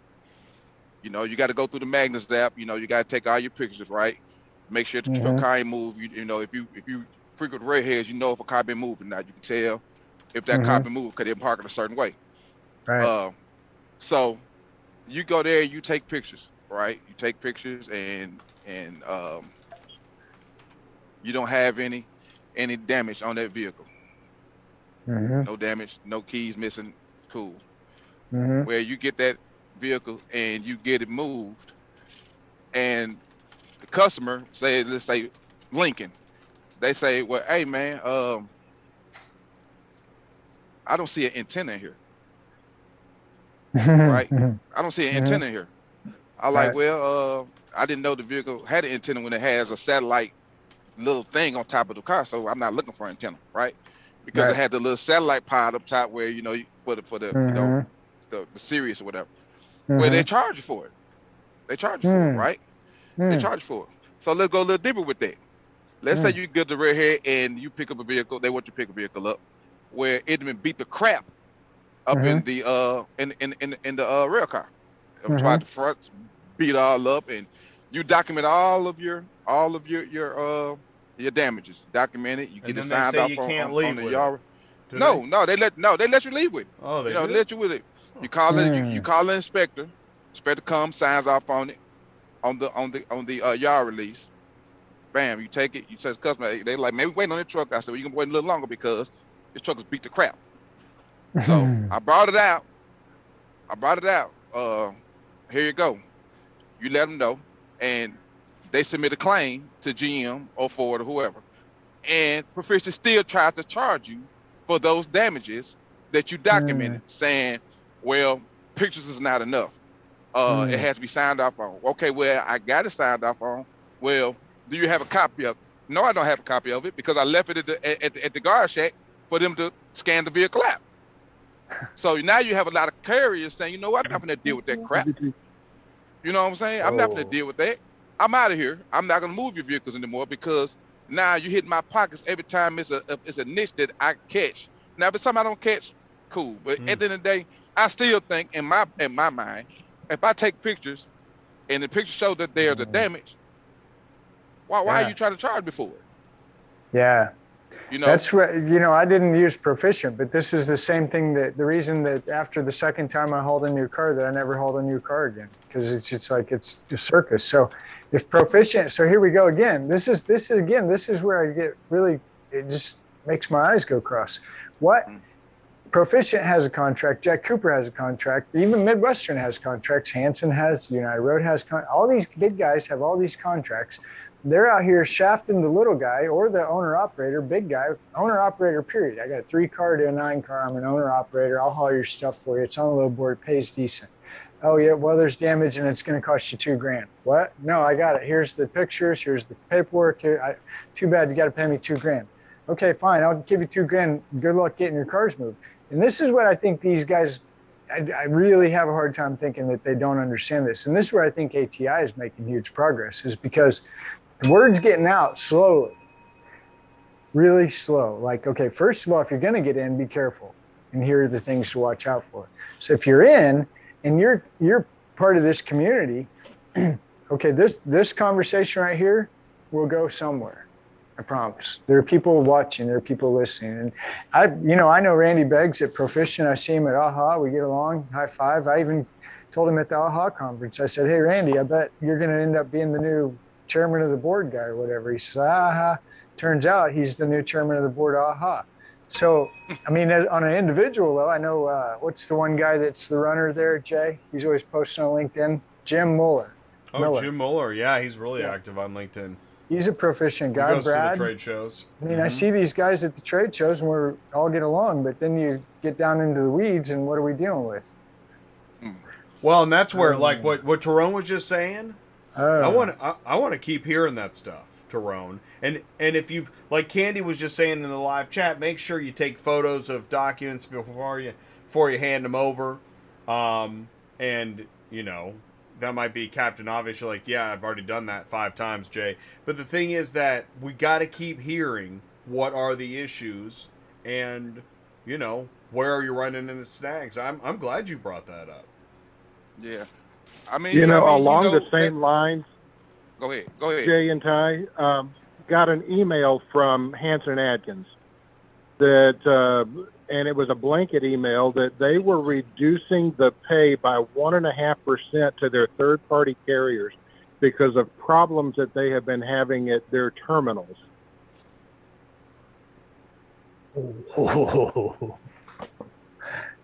Guess how many cars are going to get moved for Hanson? I'll forward you that email. Yes, please do. Wow. Yeah, I'll forward that to you in the morning when I get to the computer. That's crazy. Terone, what do you think? That's one of the problems. You're trying to find any reason to cut the rates on us, and then you wonder why you can't get no cars moved. You know. Yeah. You know, you turn around and say the transport guy sucks. Right. You want to try to plaster with bull crap damages. That's why you can't get your cars moved. You know, See, if that you is follow one of the biggest. So- That's a huge problem, isn't it? they can't get them man, moved. It's Okay, so crazy. look how the conversation started with Terone. Last time Terone and I talked, about business, really business, was on a clubhouse. Kandy was there, I was there, a couple other people. It was a small group. We're just talking about business. I'm really wound up at this point because of the timeline on the COVID and everything. I'm like, dude, there can't be any new cars. They've still got 2021s in the parking lot with no chips. There's no way you have new cars moved. Terone's like, oh yeah, bull crap, I'll send you a picture. So Terone sends me video and picture of a packed out railhead, packed. I'm like, no way, that can't be true. Well, anyway, it is true. So what I'm saying is these guys get these big contracts, right? So who gave them the contract? The manufacturer. Am I right? Right. Okay. Does the manufacturer enjoy seeing the railhead packed, Terone? Do they like that? Of course not. I wouldn't think so. What about the dealer? He really doesn't like, because No, if of those course not. cars go to, Does anybody he's mad. send them photos? I think they track it with Rapid Recon, Jay. Plugged Rapid Recon right there. Did you see that? Wow. But guess what? Ty? Yeah. So I haven't got a chance to shoot you the pictures from Midlothian, and I'll be over there tomorrow. So you'll be getting the videos and pictures tomorrow. Oh, They good. have the railhead is packed, and the outer grounds is packed with vehicles that's not even complete. Chevrolet, Okay, see, that's Tahoe, what I was Yukon. getting at. I Yeah. think the lot that's packed to the gills that I can 5 minutes away, I think it's packed with new trucks that aren't finished. Because I've seen haulers leave there empty. That means they dumped some more off. Yeah. They're for whatever, and they're new. They're clearly new trucks, and for whatever reason, they're going to sit there until they can get. You're talking about the old Odessa lot. Is that That's what you're right. talking about? Right That's there, what I'm 291 talking and 150? That's just great, Ty. That's what I'm Well, talking it used to be in Odessa. I don't know what it is. I think they tore the building down. That entire property's nothing but a lot now. Well, Isn't yeah, it? there's even a for lease sign. So that'll be cool if they get that thing leased out and it's still full of new trucks. That'll make for a good video. Well, so this is in the dealer realm. So I follow the dealer world a lot, and they're talking about these cars. And I guess part of the catch here is like, okay, if I got a customer, I'm a dealer, I have a customer who wants a F-150 and it's red and it's 4-door and 4-wheel drive. It's a 2021, it's brand new. I want that truck. Okay, well, pay me the money now. And as soon as we get the chip, we'll put it in there and we'll get it to you. Like, I've actually heard that that's happening. Have you guys, anybody else heard that one? Well, I will ain't say heard on the front of the store, yeah, things are so crazy. They're selling vehicles that won't even be at the dealership for a while. Which is what Terone. That's what you're saying. You are delivering vehicles, and people are like, "That one's mine." It's like toilet paper at Home Depot in 2020. You know, it's like, what happened? Is that true, Terone? When you're dropping that stuff off, is it always sold? It's already sold. Right? It's already sold. Wow. Like I had to move 21 Chevrolets, which was like Traverse, Camaro, stuff like that, over to Frisco, to a lot over in Frisco. And every one of those vehicles moved. Every time I pulled up, they came with checking the stock number. Is that mine? Is that mine? Is that mine? Right. I don't know. I'll check it for you and see. Well, do you have this VIN? More than likely, yeah. Man, can you get it to me? Man, I'm customer waiting on it. This happens all the time. I'm talking about pretty much any dealership I go in the DFW area. They're waiting. These vehicles are sold as soon as I take it off the trailer. Okay, well, here, explain this. So what year are you dropping off that everybody's going crazy for? 2021, 2022s. I moved some 2023s, but majority of 2023s I've been moving has been like the Ram. EV. The Ram. No. I've been 2020 EVs too. Yeah. 2022. As far as the Mustang, the Bolt, the Tesla. I done moved a couple 23 Tesla, but majority of Tesla they trying to get out of the lot. 2022. So. Yeah. Wow. Okay. Because they really go ahead. I'm sorry. My daughter just bought a Toyota Corolla 2022. She had to wait 35 days for it to get to the dealership. Yeah, and I think that was probably a good wait. I think there's some really long ones happening. Jay, remember what was that, a year or two ago? You were on your Tesla kick about the whole Tesla community that they do nothing but blog about the. Oh my God, that's awesome. I think my car's a year away. I'm so excited. So excited. And then it would get there and fenders don't match and stuff. And they're like, I love it. I just got my car finally. That's crazy. It's a great way for the manufacturer to get over the quality control, QC, get over the, you don't have quality control issues anymore. Oh yeah, that guy, he doesn't work here for a long time. What do you see? Hey Jay, you kidding, but you kind of own to something because you can, if you can see some of these Recon lots that Tesla has spread out, they getting loads of cars back in every day. Oh, and they've got recalls out and everything. It's wild. I don't know how Tesla actually created this frenzy for all these. It's weird, isn't it? Yeah. The Recon lots. It just dawned on me why Teslas don't lose their value. Because when they show up at a Recon lot, they have to put new batteries in them, and the batteries cost $30,000. That's why the cars will always cost $30,000. Good point. Good point. There you go. I don't know. And I've seen people charging their Teslas, and they're happy as clams. 8 hours later. I mean, right? Because it takes out. Doesn't it take hours? I don't know. I don't have a Tesla. Yeah. Okay, Terone. So you're saying rates are okay. You got plenty of work. Insurance? Insurance? Yeah, you got anything to say about insurance? Yeah, it's too freaking high. There you go. But I understand because, like I say, I'm working on my 3rd year, so maybe after this year, you know what I'm saying, I might be able to get a better quote. But, I got to kind of ride it out, but it's ridiculous. I mean, it's so much free money these folks getting, man. Because I understand a lot of people do wreck and tear up stuff. You got a lot of people that don't. They actually take their time, do things the right way, don't rush.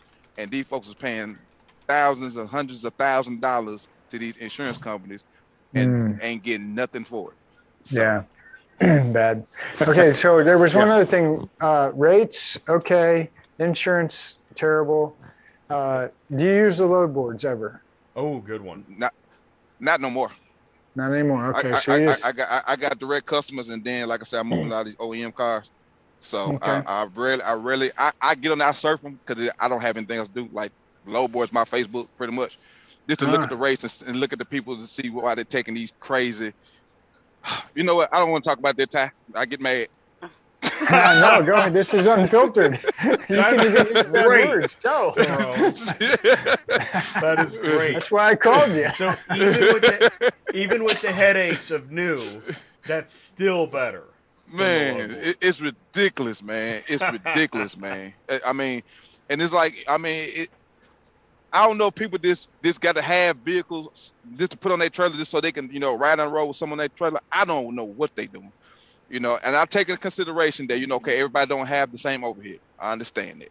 But come on, man. I don't care if my overhead was 0. I'm still not going to waste my time taking a 30-cent car, a 40-cent car, a 50-cent car. On the load board?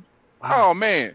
Anything coming out of Texas, where it's coming from Dallas, San Antonio, Austin, and Houston, going to, let's say, anywhere like Atlanta, Georgia, anywhere. 30 cents a mile, 29 cents a mile. Dallas to Atlanta is brutal. We've got ridiculous. A King Ranch, and it's 25 cents a mile. Come and get it. and people are taking this crap. That's the problem. Like, how are you taking this? Like, man, come on, man. 800 miles. I know a reason. Why they take it. Who's that, Kandy? Hey, Kandy. Yeah, how you doing? How you doing? I've been here low-key lurking. Lurker. They're taking it because they plan the trip one way. Everybody plan that trip one way and count that money one way, and then go, you know what? I'm gonna find something when I get there. I'm not worried. I find, and that's exactly what they find. Something. And that's that something you're speaking on right now. There it is. So it's another. So now everybody knows there's another sucker boy in every car. So, you know, hey. Well, supposedly now, I haven't done it to this degree. I've definitely done outlaw trucking, but I've heard some scuttlebutt somewhere that there's a lot of smaller carrier guys, maybe 1 to 3, that are running so illegal. Like as in no DOT, no authority. The only insurance they have is the insurance on the truck. And that's like not the best anyway. Has anybody heard this? Is this real? No, I never. Yeah, I mean, but not just it happens. car. Yeah, that's everybody. You know what I'm saying? That's everybody. That's a lot of riding dirty. Yeah. Riding dirty. Yeah. Kandy, this is Kandy, Seaport Services, Jacksonville, Florida. Kandy, you're here. You've been a big part of putting this show together tonight. So let's hear what you got on your mind. Oh my God, I'm tired. I worked all day, and we unloaded containers, and I did real responsible stuff today. So I'm really just happy I made it. I apologize for not speaking earlier. I was trying to get myself together, but I'm happy. I've been listening to everyone. I actually heard the beep beep, and before I was like, it ain't no Copart open this late nowhere. Where's that beep beep beep for Lloyd? That's what I was thinking. Yeah, he said he left Copart already. Yeah, the truck stopped. Yeah. I'm like, all I see is a forklift in my head, and I'm like, beep beep beep. I heard that. Like, I bet it was a Swift driver. Yeah. Man, but do they have beep beep beeps? No. Who's got a beep beep beep? Oh no. It was the beep that got me. I went. Well, a lot of these, a and lot of the freight trailers have. A lot of the freight trailers have backup beepers now. Did you know that? Some car haulers do too, companies, actually. I've heard. I thought it was the Amazon. I'm gonna just be honest because maybe I'm Amazonophobia. That's my PTSD life over here. So I just, in my eyes, I've seen an Amazon. Okay. Well, Kandy, I want to know what do you see? What's unfiltered tonight, Kandy? What are you seeing? The drivers, rates, insurance. We're talking about a lot of things. You're the port lady. Kandy gets to see the real. Yeah, I'm passing the port right now. I just came out. It's A&A and Sons. He's leaving. He just loaded imports because he can load 24/7 Volkswagen Audi out of Jacksonville. So he's headed off the port now. It's slow. I can tell you it's slow. New cars, used cars. I had somebody I wanted to jump on to speak more on the Chevy chip shortage and which chips is crazy, which chips they're short. So like I heard him talking to a customer and I was like, the hell? Like, and which ones they're letting go with shortages. Like, yeah, you can get this, but it doesn't have this to the radio or to the USB. And so I was just, taking some notes going, dang, okay, I guess that can.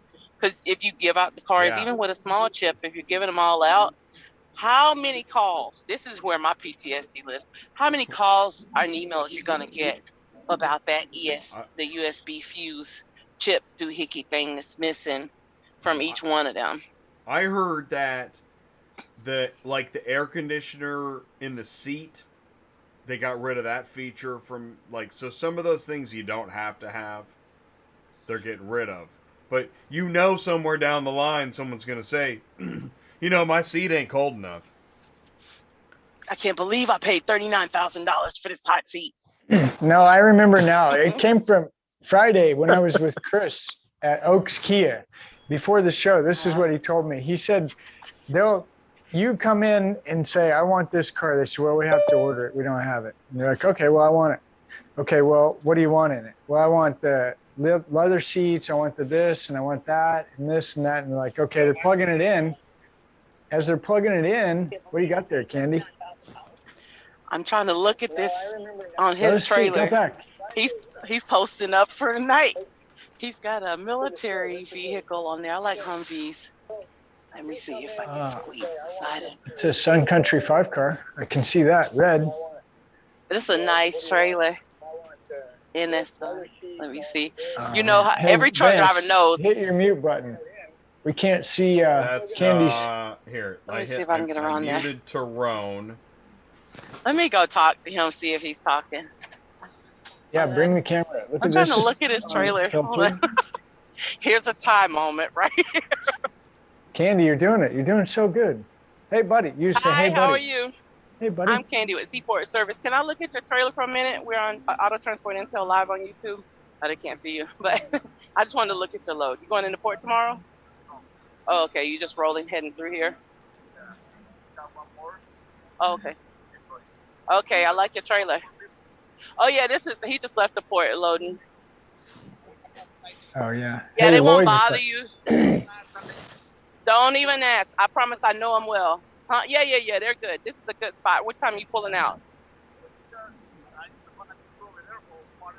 Either over there or pull up like in front of him. You're fine right here. Yeah, it won't be. She'll know you're out here.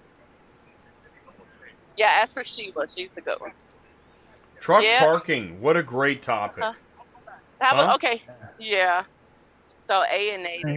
These are good. There's A&A. Look at that. Wow. Kandy's right in the middle of it. Look, this is, or is it over? No. And this isn't even a truck stop. This is the gas station Jay. where everybody posts up. Hey, Jay. Yeah. Can you let Lloyd back in? Yeah, let's do, oh, is that Lloyd? Oh, okay, yeah, great. Lloyd is back in. He's at 501. Terone, Yeah. I took, you know, everyone can take off your mute if you want to. And Lloyd, can you hear us? Just a second. All right, he's joining. Cool. Lloyd is back. Guess who's Okay, back? we're on pins and needles. We've all kidding. got bets going. If it was Swift, Amazon, or what was the other guess? It was Swift or Amazon. I think those are our two bets we got going. Who was it?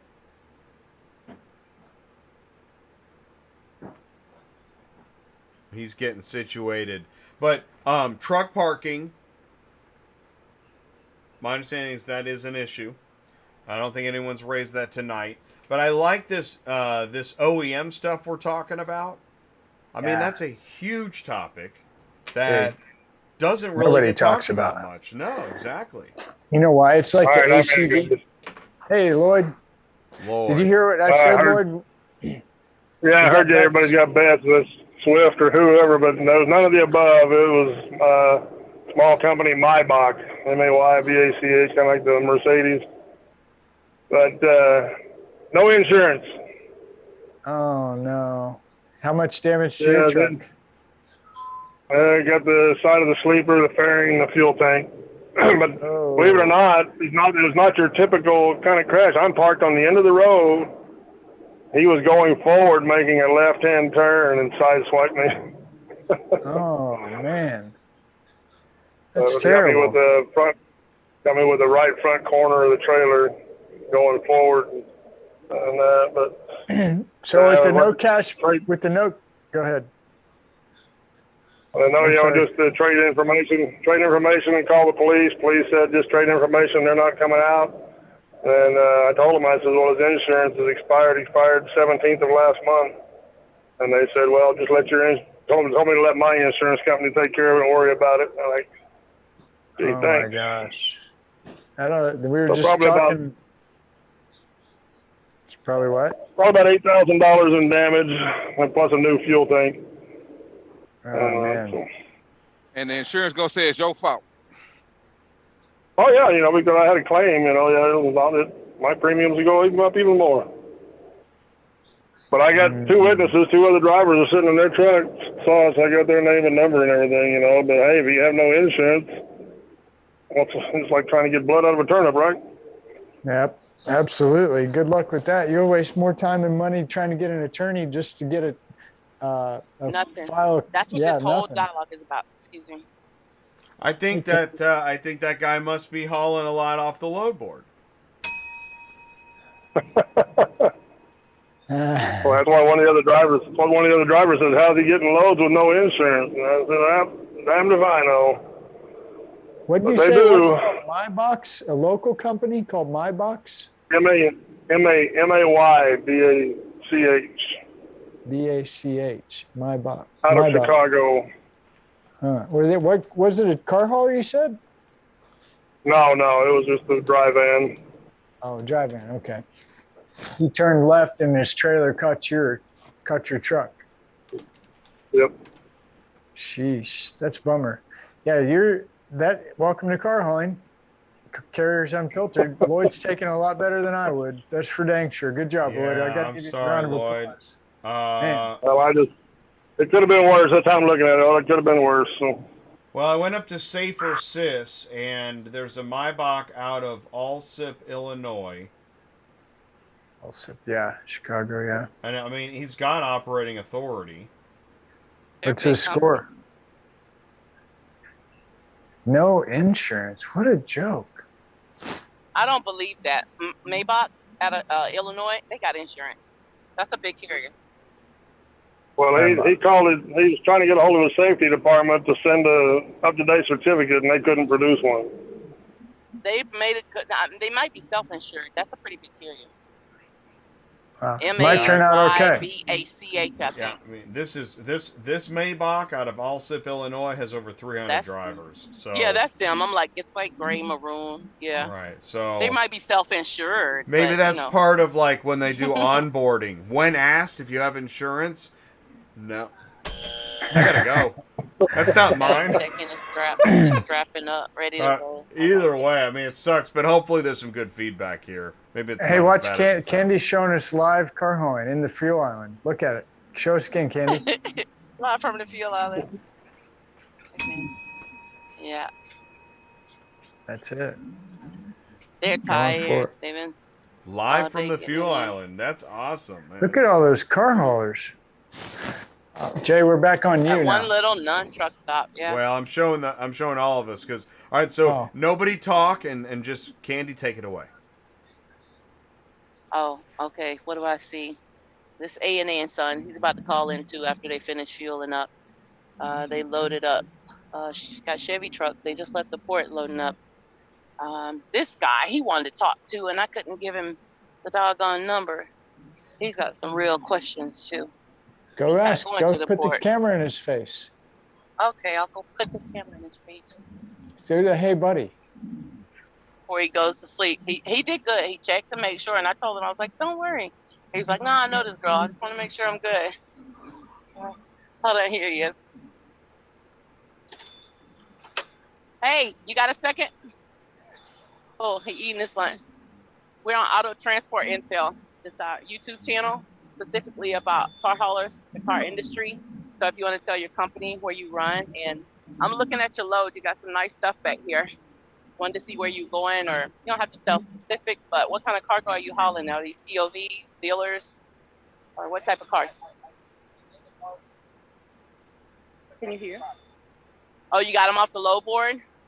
Cool. Kind of going to the same place. You feel it was a good solid load, or are you bouncing all over the place? Yep. Okay, Miami to Houston. You already got a load coming out of Houston? You've been looking? You setting anything up? That's good. We were just talking about, I believe a lot of drivers go one way and don't get a load. They don't look and start planning until they get there. So that's good. You kind of pre-planned everything. Do you have a problem with your dealers or customers waiting on you when you give them 5 days out, 7 days out? Or are they looking for like here and now? Or like 1 or 2 days. Okay, 1 to 2 days. Right. Okay, so that's good. And it's a 5-pack. You said you got one more to go on. Where are you gonna put it?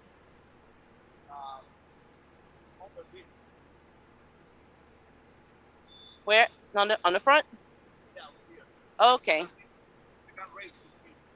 Yeah, this is a quality trailer too. You got good equipment.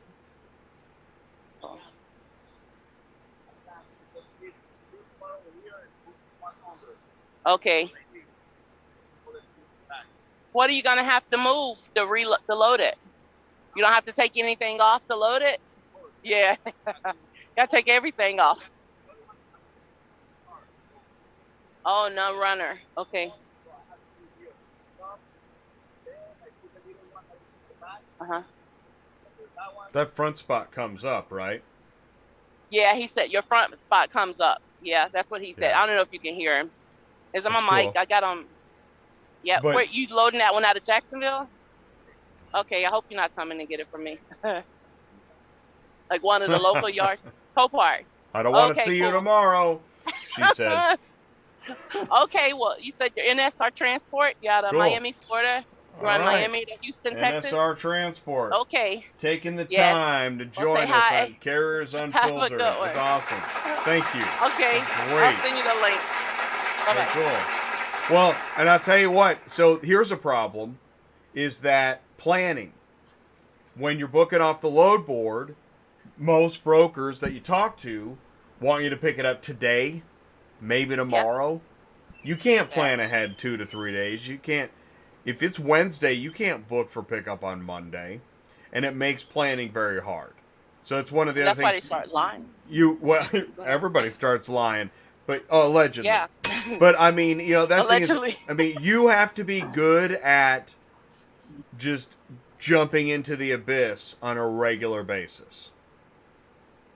That's when you're living off the load boards. You're a daredevil. You must like That's it. what I Yeah, said. He said 1 to 2 days, and I'm like, that's it, okay, man. you're here. This is day 1. I'm sure it's been a long day, but So- day 2, I'm not really sure if you're gonna be in Houston. You know, I mean, I don't want to know. Wow. That's Okay, close. so we got. Yeah, take it away. We're gonna do recap. We got All right, rates cool. are bad on load boards. Load boards are sketch.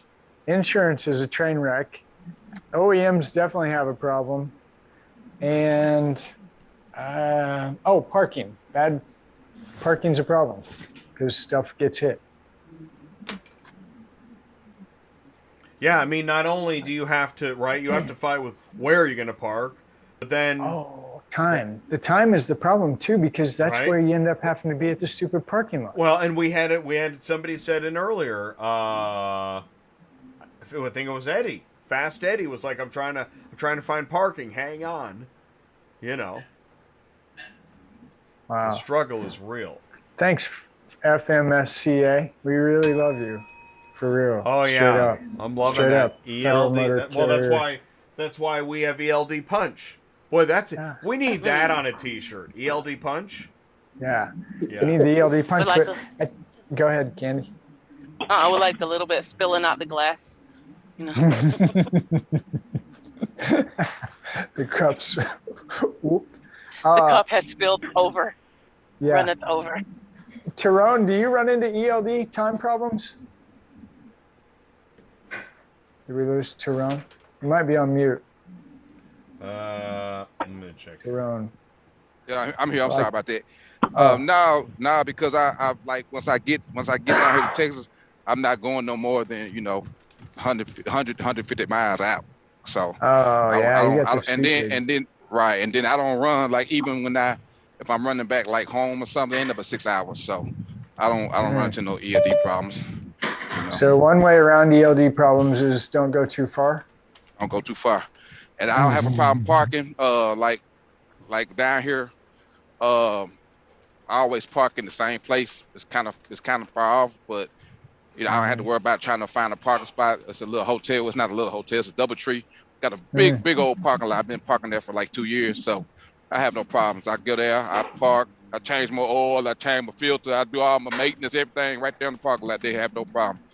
Because I Nice. spend a lot of money with them too, so quite naturally they're gonna have no problem. Yeah, that's awesome. We've got another caller. Okay. If the time is good. Ooh, look at it's good. We got Candy Cam. Candy talk. Narrate. Is that me? Yeah. Candy Cam. We got Candy Cam. But you have to talk to take the robot thing. All right. Here we go. Caller 980. Here we go. Camera 1. Please do welcome up on center stage caller 980. Might already know who this is, but I don't know yet. Who is it? Caller, can you hear me?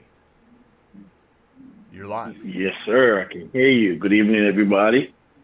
Hey. Good evening. How are you? I'm great. How y'all Can you hear doing? me? Thank you for Good. admitting me in here. I can hear you. Awesome. Okay. What's going So on? this is Ola. He is a dealer. He's a Chevy dealer. And those chips, remember the story of the chips that I were telling you about the missing, I didn't know what it went to, chip shortage thingy? Ty, you there? Microchip. Anybody alive? No, I'm shaking my head. Remember Yeah. chips? 'Cause if we- Oh, I can't see. to see I'm you- being responsible. I'm driving 10 and 2. 10 and 2. 10 and 2. So, I like yes. that. So if you would tell us who you are and what you do and what you know about the chip shortage, if that you can share. Okay. My name is Ola. I'm a sales consultant at Victory Chevrolet. Yeah, what do I know about the microchip shortage?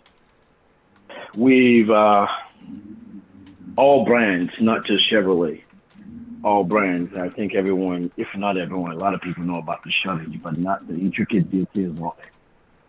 So we understand that the microchip shortage came about because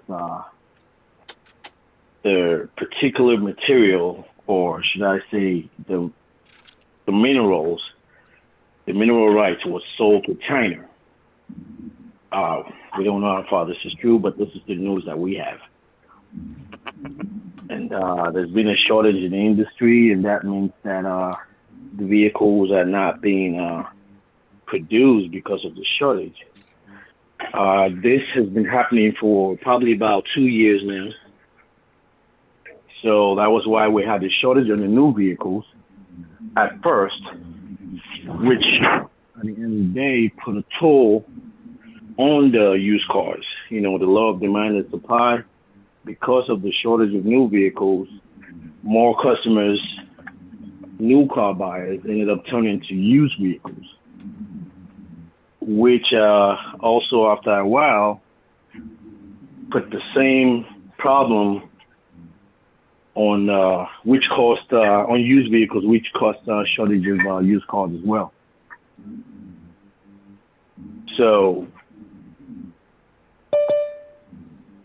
sorry about that. I was just all car makers decided that they would just start retrofitting every feature that relied on the microchips, which are features such as heated steering wheels, the heated seats, the wireless charging ports, lane departure on some vehicles, park assist, and front collision sensors. So since they decided that they would just retrofit them and put them in there, but they would not work until the microchips were available. And when they got available, whenever they do get available, all customers can just take their vehicles into the nearest dealerships and just have the chip put in, and those creatures will come alive. So basically, that's why we're seeing shortage both on used and on new. And, I hope I've... yeah, go ahead. On the installation of the chips when they come in, why does that sound more complicated than on its... I mean, do you think that'll be a smooth deal? Or does that sound... It's going to be very simple, and that's why those features have been retrofitted in the vehicles.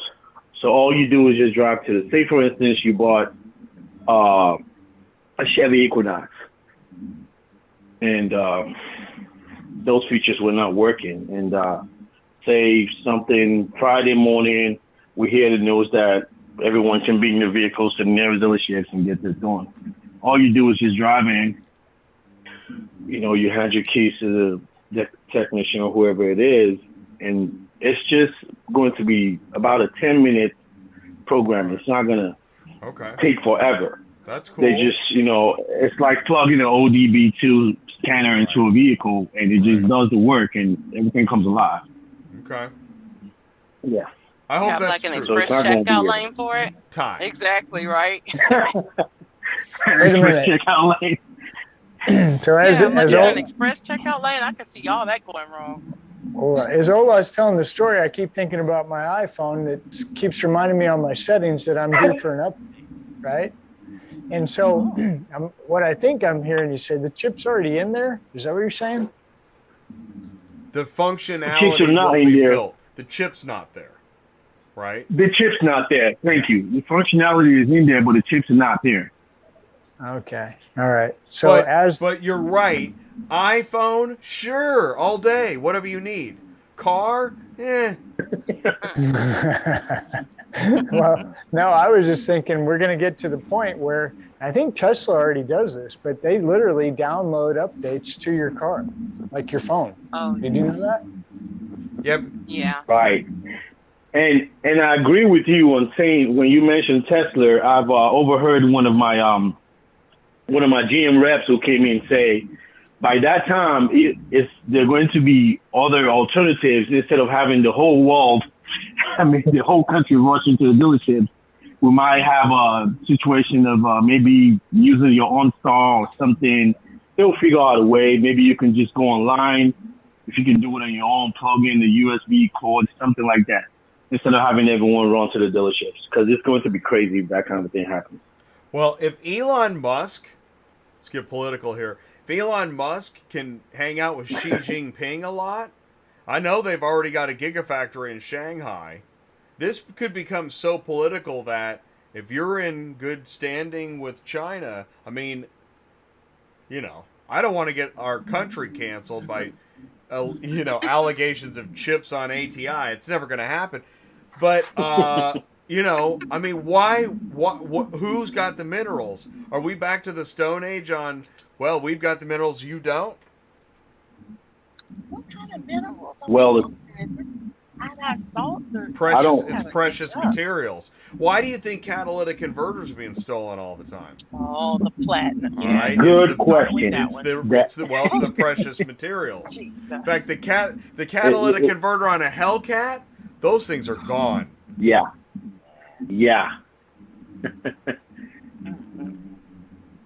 That'll be the new installment of Gone in 60 Seconds.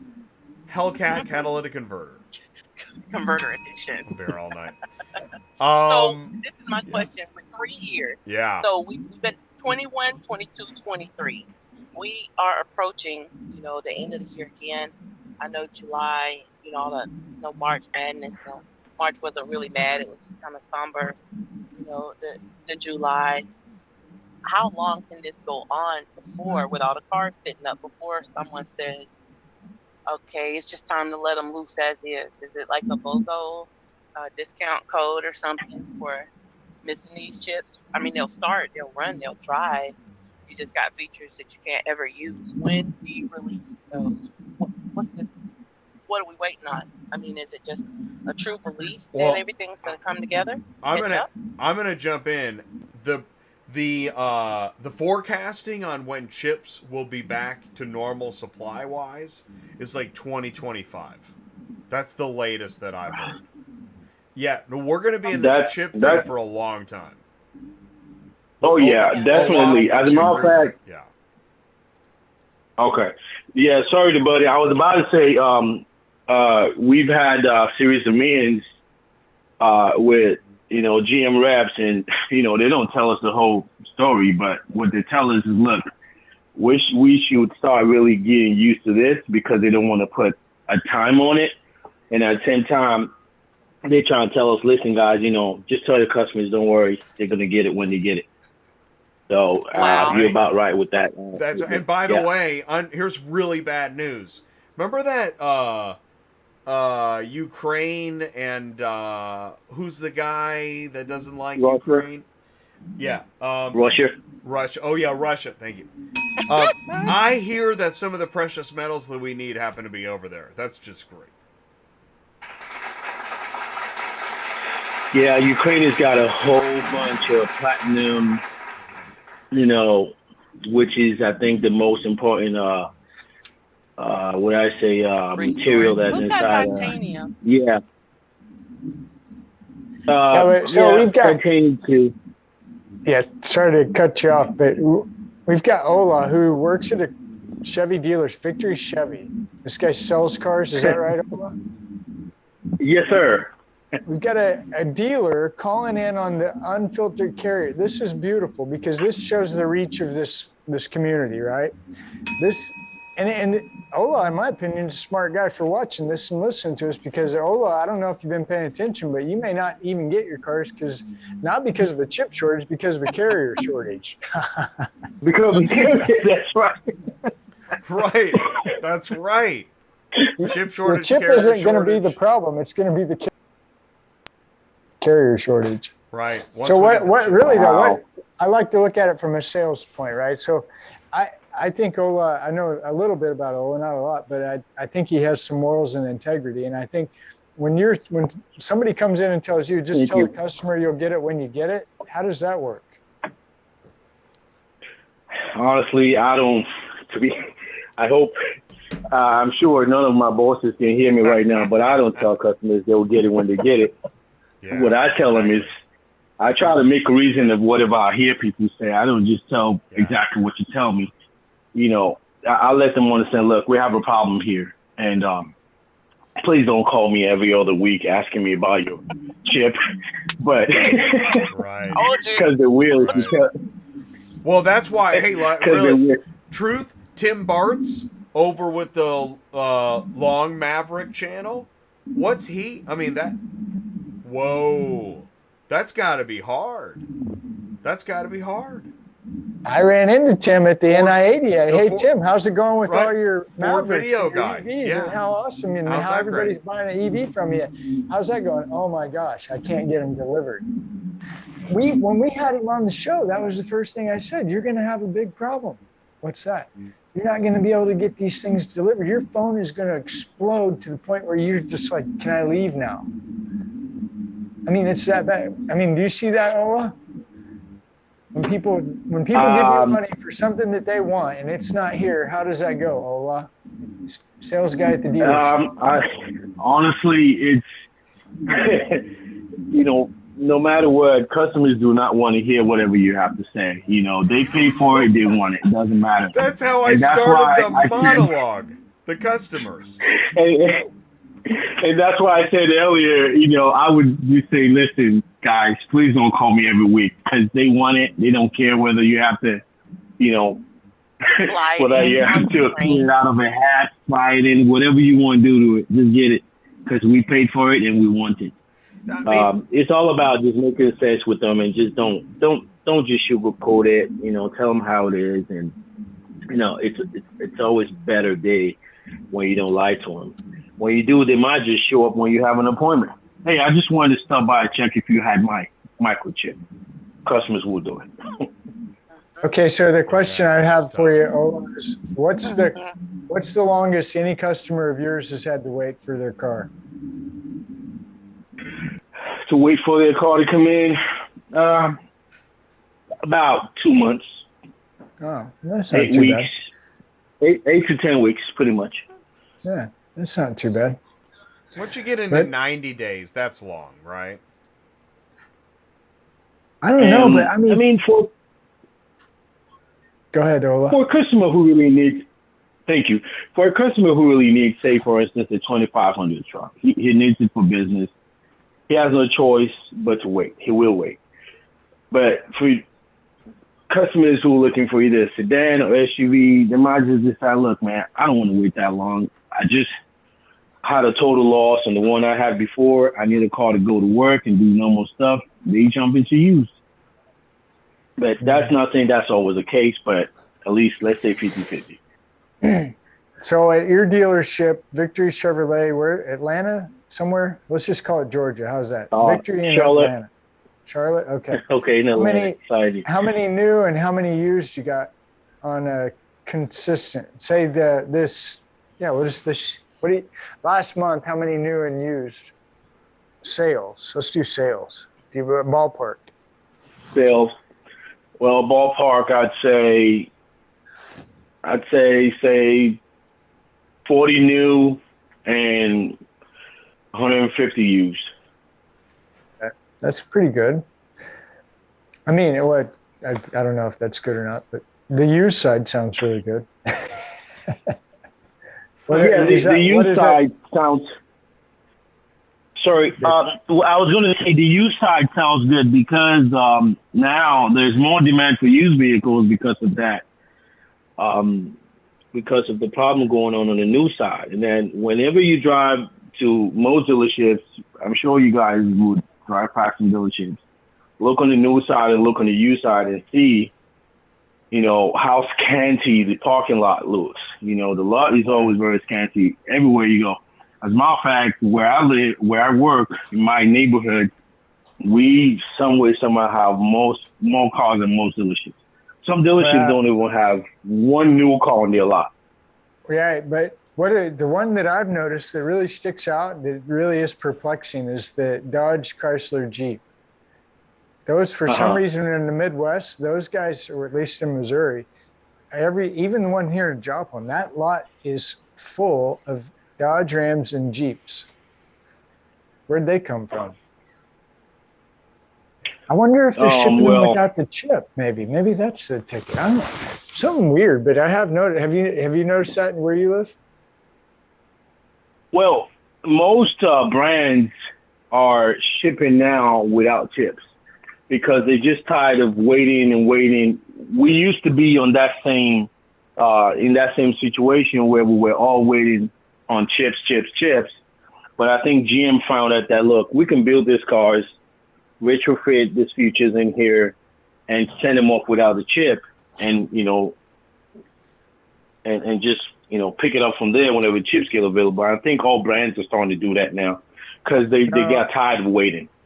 I'm going to go ahead and speculate live because that's what I'm good at. They got tired of paying the storage to put those things over there, made a phone call to the FTC and the attorneys and the government and the Congress and said, these cars really are safe on the road and we can sell them. They're just missing this one part. If you give us the green light, we can stop spending how many millions of dollars a month in storage. And then it gets better. Honestly, Let me finish. And it gets better because who's paying the interest on those cars sitting in that field that they're paying millions of dollars to rent because they don't have a chip? The manufacturer is, right? That's money sitting there. So let's shove those cars. We got it okayed through FTC, FMSCA, DOT, everybody. We got them all good. We're good. Shove them on the dealer because as soon as that car is allocated to that dealer, guess who starts paying interest on the car now? The dealer. So the manufacturer isn't stupid.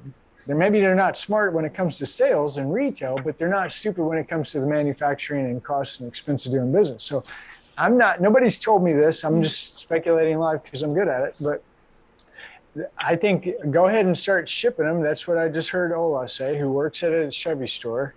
Did I hear you say that, Ola? The manufacturer is just saying go ahead and ship them now without the chip? You're I think you're very correct. Your speculation is like about 95% correct because I've heard a GM rep say to me, not officially, but just during the conversation, that look, Ford, for example, is sitting with more than 50,000 units. They run out of space. And they just started shipping out. However they did it, can't mention, but I'm sure it's in the lines of what you just mentioned, what you just said. They're running out of space. Mm-hmm. Yeah, and think about the liability of those cars sitting on that lot that there's not theirs that they're paying rent on. I mean, the liability. Those cars are sitting there. Here comes the catalytic converter. Here comes the gangsters in Memphis robbing all the Hellcats. I mean, now we've got no cash bail, so now we can steal the car. We can. Total anarchy. So, I mean, the bad news is that I'm the kind of guy that usually has a gun real within arm's reach, and I'm not going to put up with you doing stupid stuff in my neighborhood for dang sure. So who's going to go to jail now? Me, because I protected my family and my kids and whatever the heck I'm protecting? I mean, this isn't looking good for car hauler gang. not in my opinion. That definitely doesn't look good for the dealer gang, but the OEMs and the manufacturers, they've got it figured out. We'll just shove all this on everybody else so we can clear our books, get our money, and keep doing what we do, which is be stupid. There you go. Sean Welch. Where's Sean Welch when you need? Oh man. That was like, wow. Whoa, Ty, what are you? Ty, Yeah. Who's still in the Hellcats? The gangsters. I don't know. That was Lloyd's story. Lloyd told us all about it. Hey, Lloyd, we got who's still in the Hellcats? Go ahead, Jay. Lord, it's okay. So I don't want to make Eddie wait any longer. Okay, Eddie, we're gonna bring you in. All right. So coming in the doorbell right now is Fast Eddie Transport. He's joining. He's been very patient, joining the party here on Carriers Unfiltered. We're gonna go. We'll go for like another segment here, and then this is cool though. Eddie, can you hear us? He's probably waiting so long. He's, Wow, that's Eddie. moving cars, reorganizing the trailer. What does a driver do when bored at the parking lot and just can't think of it? What else to do to occupy the time? Can't sleep. What do you do? Check your straps. Paperwork. Make sure you secured all the keys. Make sure you got the right cars in the right order. Put your cars in order. Candy, is that a boat? Yeah, it's a ship. It's a vessel. Yeah. Wow. Maritime. A container one, I guess? No, this is a true car carrier. It's a railroad. Its capacity about 8,000 on this one. Maybe a little less than 8 on this one. This is her river. This is a regular trade lane for this line. Hey, Candy, I got a question for you. Yes, sir. What's going on down there in Seabrook? Seabrook, Florida? Yeah. No, Seabrook down there, down there off the coast, down there in outside of Houston. I think that's Seabrook. Oh. Seabrook. I don't know. They they have ships come in, with Freeport? I think not Freeport. Not Freeport. I think it's Benbrook. I'm sorry. I think it's Benbrook. It's one of those brooks. But down there, I got a contract with Mexico, down there with Supreme. They move a lot of the OEMs out of that port over there. Hyundai? And, a Fiat, Mini Cooper, Chrysler, Jeep. Oh, okay, that's some import stuff, some out of Mexico. Yeah. Man, like they're not getting ships in like they used to. No, Is there something definitely going on not. out there? Well, it is. I mean, it's the same thing with a different name. It's just another brand on it. But it's not just there. It's all the terminals, the vessels. I mean, they're coming in, they're moving inventory, but they're moving it to storage. It'll pick up and slow down too. It's crazy because you think it's like the engine. You feel like it picked up and then it catches a hill and it's right back to nil. So you got terminals like Nissan, Infinity moved to Brunswick, Georgia, out of Jacksonville Port. And that doesn't sound like a real big deal, but that's a real big deal. They moved up to Brunswick. They already had operations there. The vessel, Wallenius Wilhelmsen Solutions, Logistics, whatever. They got a lot of heavy equipment deals, everything that they do with Keene as out of Georgia ports over here with us. So it's a lot of people getting roommates now, roommate.com for cars, where they used to use all the space and capacity. They are cutting back on operations. And now, look, we're going into 3-4 years. Anybody can handle the bills, big company, small company, for 6 months to a year. But, like, they're signing new contracts and, like, no, let's just go up here and join this other operations that wasn't even all the way a part of ours, because this is where it looks like it might be going for at least the next 2 to 3 years. So it's the math, somebody on the calculator doing the math. I don't see how those companies coming together. I don't think it'll affect carrier transport once it gets back solid and fluid. Just like picking up Dodge, Jeep, Chrysler, all of them at the same railhead. Just go to the other side and pick up. I got a problem here, Kandy. Once it gets back to normal, I'm afraid. I'm sorry. I'm typically, I don't think we're, And that's the thing. I mean, that's why I like having Ola on here, is because he's a dealer. So Ola, people come in, I want a new car. I don't have any new cars. You can order a new car. Well, how long do I have to wait for the new? This is what Ola was just telling us, right? Am I right, Ola? Yes, sir. Yeah. Okay. So people come. I want a new car today, and I want a Chevy. What's a Chevy? Just say I want a Chevy 1500 4-door Z71 package. Okay, and I want a new one. I'm gonna run down the Chevy store. Hey, where are all your Chevy trucks? Well, we don't have any on the lot, but I've got plenty. I just have to order it. Is that right? It's actually not. Let me just run down real quick how it goes. We get an allocation to the store. We get allocation every week, and allocation comes in on Thursdays. So and the number is really random. You could get allocated, especially now with this stuff going on. You can only possibly get allocated 5 1500s, 2 Equinoxes, 4 Malibus, 1 Spark, and 1 Tahoe. Bear in mind, all these vehicles are built in different parts of the country, some in Canada, some in Mexico. So it all depends on what you want. And if what you want is in the allocation, lucky you. If you build, there is no, as a matter of fact, it's not going to be any 8 weeks, timeline anymore. It's going to be whenever we get a build date, then you start counting. Without a build date, you can't do anything. Even if we find something for you in the allocation, then we wait on the build date, and when there's a build date, then we can start counting. So it's just a stroke of luck for you to find exactly what you want right now. Okay. So and a lot of people are just taking alternatives just to complete this.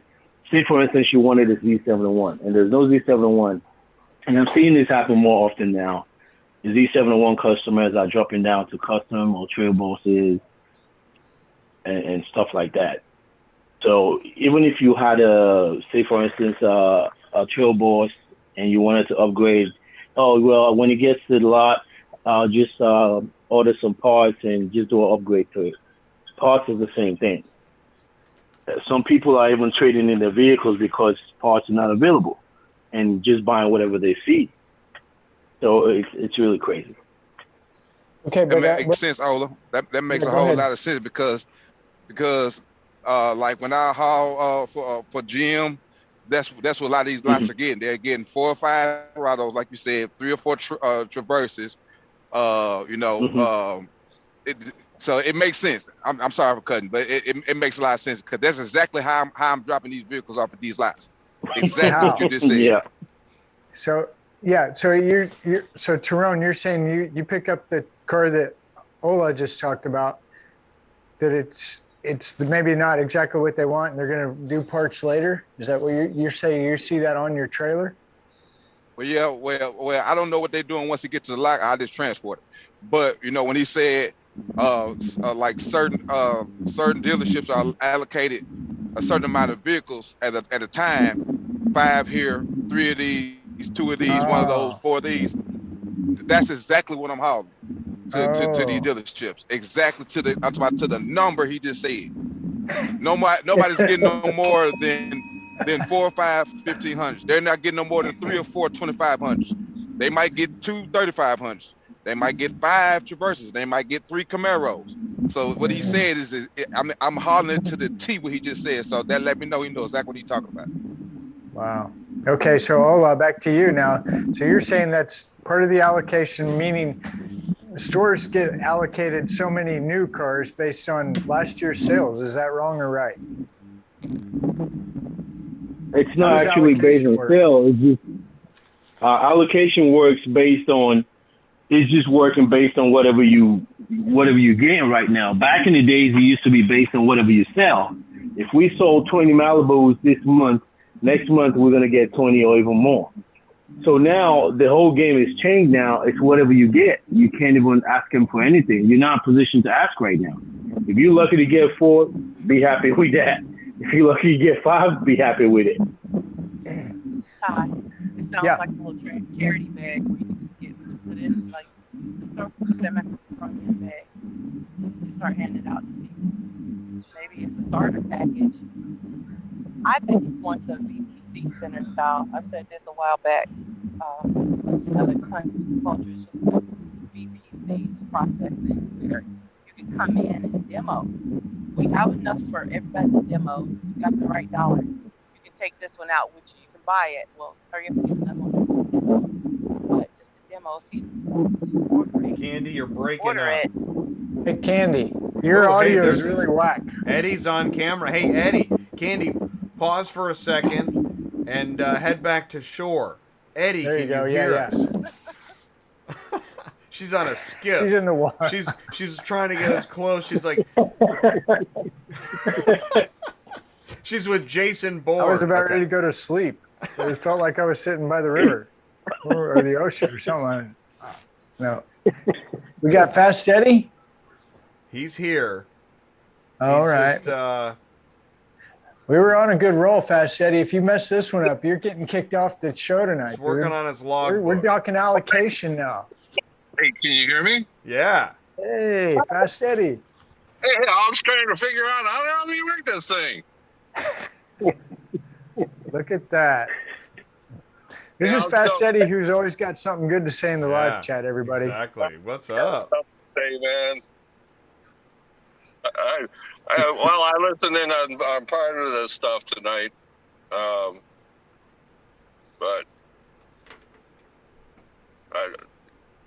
What's on your mind, Eddie? What do you got?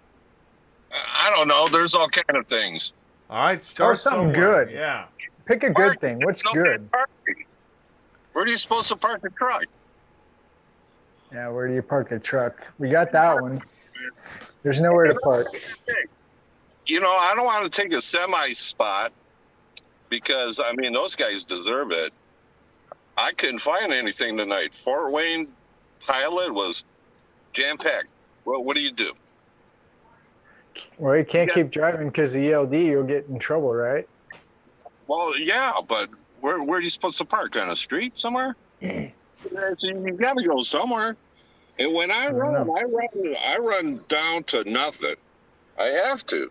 You know, the stuff that I move, I'm burning all my time, all the time. Wow. So okay, parking's bad. The ELD parking's a big problem for me. So, how's insurance treating you?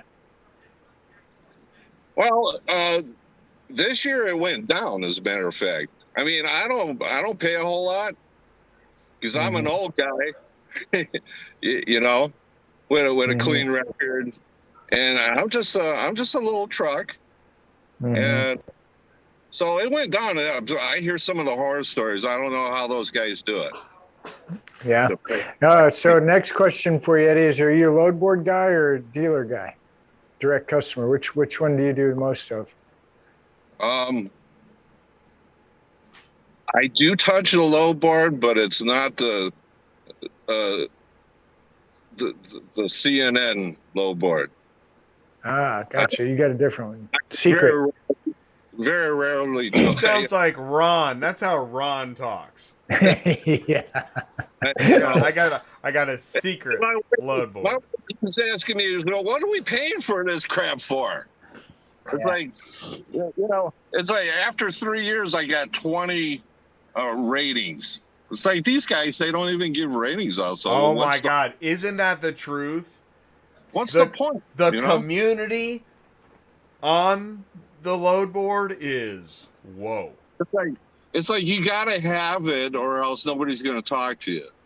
But you're paying for nothing. You're paying for crap. You know, I don't see how people live off the load board. I mean, I take cars off of the other load board. You know? Yeah. The actual true category load board. I like those.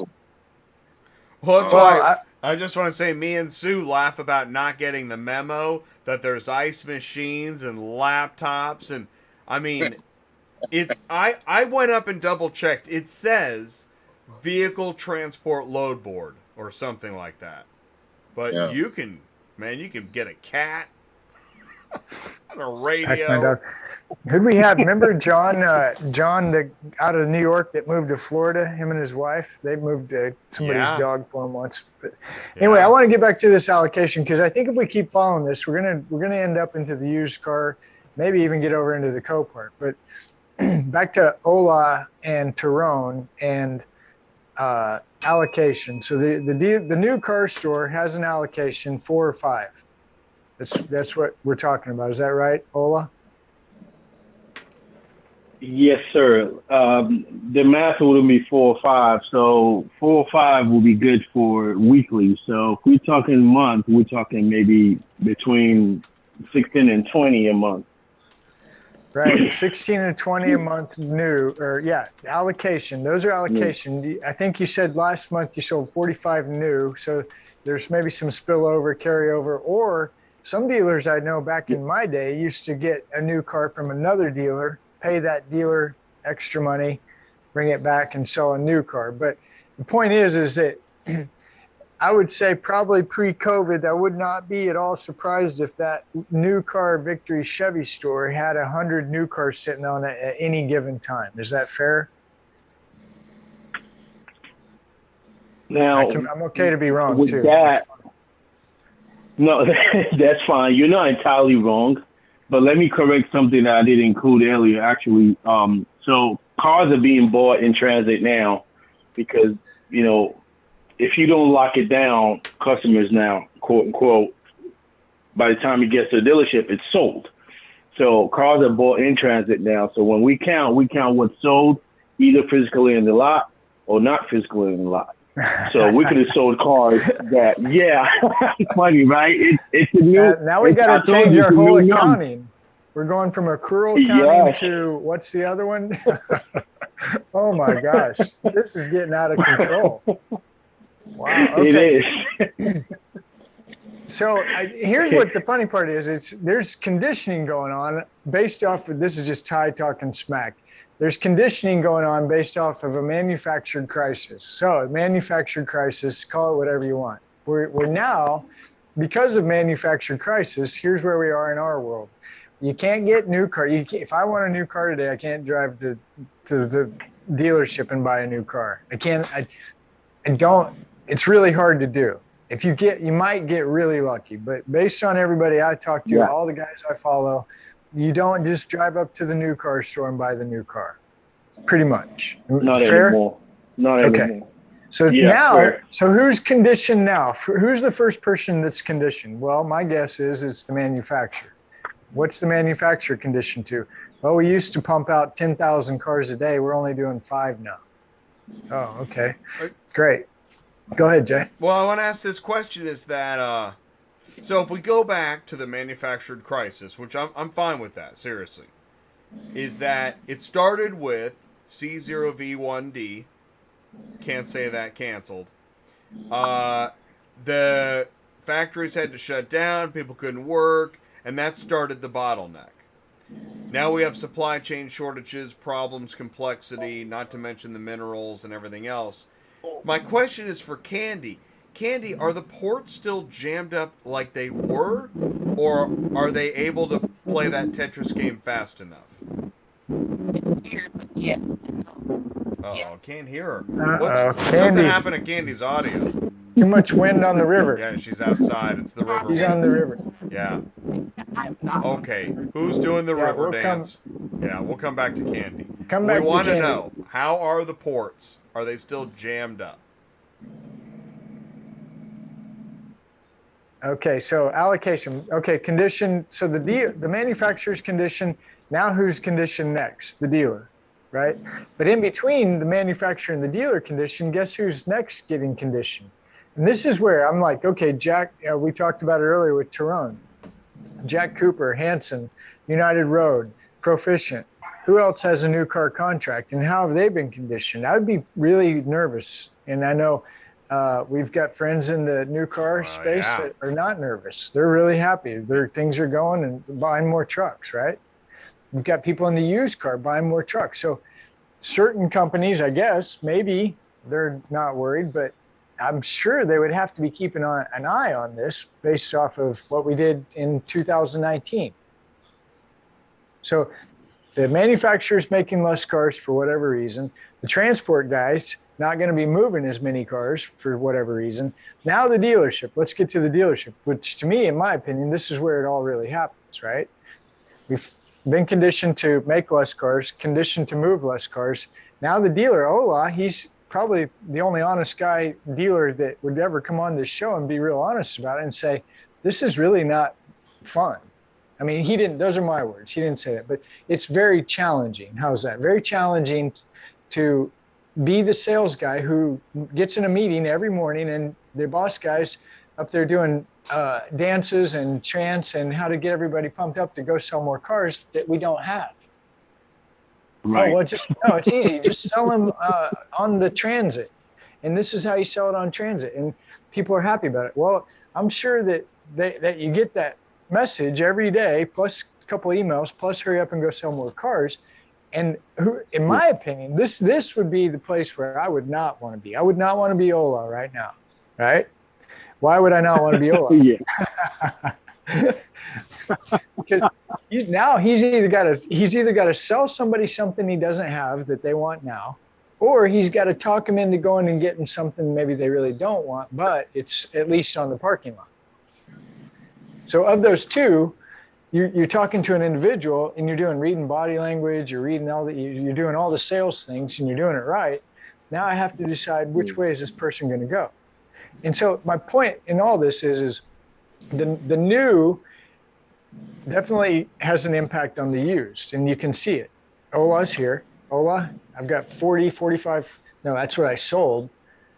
But on the actual lot, physical lot, there's no new cars. There's 150 used, which if I'm a customer, retail consumer, and I need transportation, I go to the lot, I'm probably going to go try to find the newest, closest thing I can to what I really want. Is that how it works?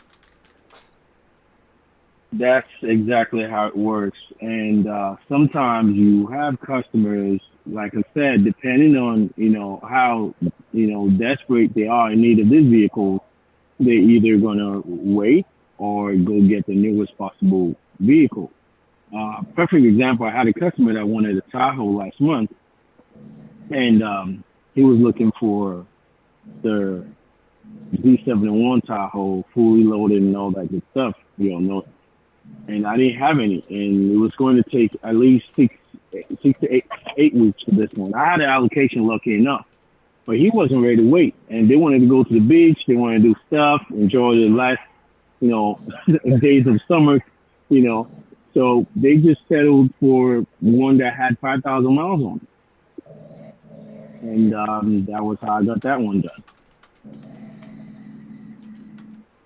So anyway, this falls into the used car, and this is, I think, what we saw part of this year, in my opinion. There's this huge push for the used car. The rates were decent several months ago.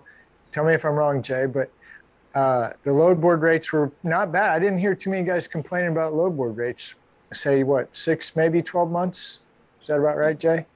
The rates were decent on your Thursday dispatch? So they were, yeah, you're right. Yeah, no, they were. It was about a year ago. Yeah, so there's this, and why? Well, it's because there's no new cars and everybody needs used cars. So we're going to pay you whatever we need because I got it sold, and I'm going to make $6,000 just off gross up front, not including what I'm going to get off the trade. Right, Ola? I'll tell you what, right now, you know what? Look, I'm going to be entirely honest with you on that one. So there's really no gross on new cars no more because of the availability. The dealer, the owner himself is not trying to let go of any gross for you. So you need to go ahead and sell a used one, which you make way more money on now. It used to be the reverse before all this problems happened. Well, so you're right. I've always heard for a long time, the margin on the new has always been minimal. any new car dealer buddy of mine that I've transported crap tons of cars for always said, I don't even care about the new. The only reason I sell new cars is because I can get a trade, and that's where I make my money is on the trade. So whatever the case may be, all I'm saying is, look, there's conditioning going on. We're sitting here talking about it, trying to figure it out. It's pretty, to me, clear that the conditioning is nobody's going to get what they want anymore. No more instant gratification unless you want to buy a used car. But now you've got a new problem because the used car prices are starting to tank. The economy is starting to tank. Today was the worst day since 2020 for the record loss in the market, in case anybody's paying attention. So you look at all these factors that are taking place right now, and you're like, this is, there's a problem, right? I'm just saying, I think it'd be hard to sell cars right now. Well, and that's why it is interesting you said, and it's only mid-September. Yeah, and Jason Rice on Lot Pops, he's saying this is traditionally where the downhill starts. Well, we're already down the hill. Did you know that? Jason Lot Pop, he's going to talk about it Friday on Cars on the Move. But I'm just telling you, I watched his last video. Traditionally, he does year over year. He goes back to, I think it's 2020, 2019. He's doing year over year with his graph. Every year, September is right when you start to see it dip. Ola? Yes? No? Maybe? Maybe. Okay. Maybe. We're not really sure. There's no timing right now. Everyone is just hoping for the best to happen. Say that again? See, that's why he sells, because he said it pretty nicely. He said, well, you know. He's a good sales guy. Let me go check in the back. I think we got your chips.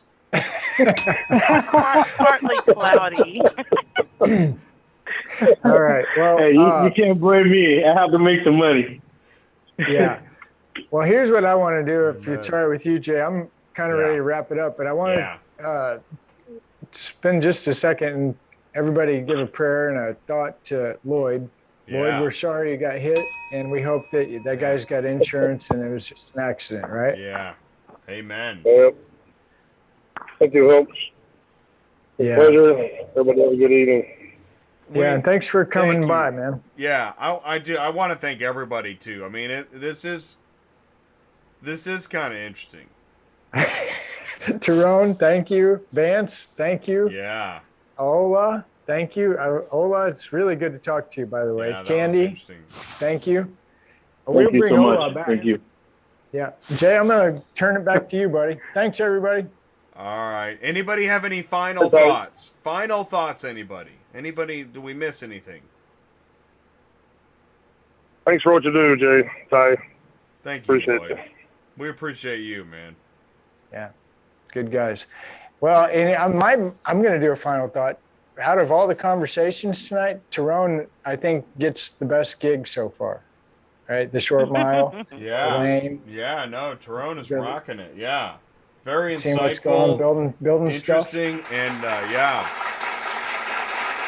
not saying that whatever anybody else is doing sucks, but just listening to what Terone's talking about, it does sounds like there's definitely some pitfalls and some things you really got to be careful with. But that I like that short mile. What did you say, Terone? 150-ish? Did he go? Yeah. Oh yeah, 150-ish. Good job. All right. He might have gone. Yeah. Okay. You just got to. Forgot Fast Eddie. Thanks, Fast Eddie. Good to see you, buddy. Yeah. Well, it's been a pleasure. Yeah. Thanks, Kandy. Trying to get on here. Well, I know. Well, I find the parking stuff really interesting. Parking to be continued. Because it's a really big deal. I was thinking about that with Terone too. Huge. His gate pass issue, damage issue to be continued. Yes, that OEM damages issue to be continued. That's how to deal with that. Yeah. Yeah, that's. I guess really it sounds like too. If Terone might be our go-to guy, if he could say, "Man, we need carriers over here in Texas." I don't know. Maybe start our own network to try to help somebody. Although I don't know. See, this is where I'm so jaded. I mean, like, do we really want to help these people that do nothing but give us a hard time? Did I just say that live? Well, I think that they have the help as part. Their help is part. You made a valid point earlier about the help. I mean, I hear Jay say it enough that I think yeah, well, I hear Jay say it enough, talking about rates and stuff I'm like, hey, if you just go do your job and do a good job and they'll take care of you. It'll work out. But the more I hear these stories and I see this stuff, and the more I see the market shift to where you have to have a broker, you have to have an app, you have to have a load board, you have to have 10 of them, right? Just to make it, I'm thinking, wow. Yeah, we do need some help from you guys shippers. We do need more money, because for us to even survive this, you're going to have a problem. You're going to have a problem, shipper. And here's what we see when we say this. I think we're seeing, yeah. Anyways, is he done talking? Then we see that. Yeah. There are so many well-connected executives not listening to what we're talking about. They're just not listening. And and then somebody gets the contract, and then somebody says, "Well, how's everything going?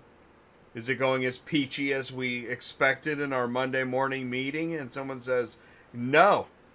Actually, they don't say that for a long time. And then they're hanging from the ceiling like a cat freaked out at midnight. And they're like, "What's the problem?" They're like, "I can't get anything moved." I got a quick story for you. This really happened today. Yeah. Okay, I'm in a Zoom meeting with you hear Jay and I talk a lot about remarketers, fleet. I'm in a meeting today with a huge fleet company, right? Remarketing, fleet, that kind of stuff. And a sales guy. We'll just go that, all right? And this is crazy. I mean, the guy with the fleet is big corporate, big, right? So you got to check the box. And it's procedure, it's protocol, but you can see asking the question, "So do you guys do this?" And the guys, "Yeah." "So do you guys do this?"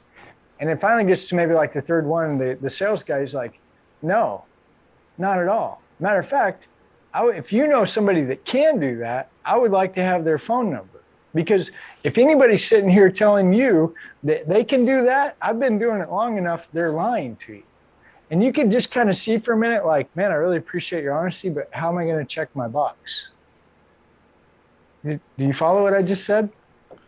I think I can't check the box. I like you. I like your answers, but you're being honest, and I can't just check the box. If you would just say the right answer, I check the box, we go to the next question, we'll get you signed up. It'll be okay.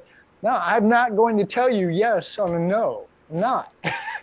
And I mean, that's funny. You can see that there was a visible. I want to check yes on a no, but if I do it again.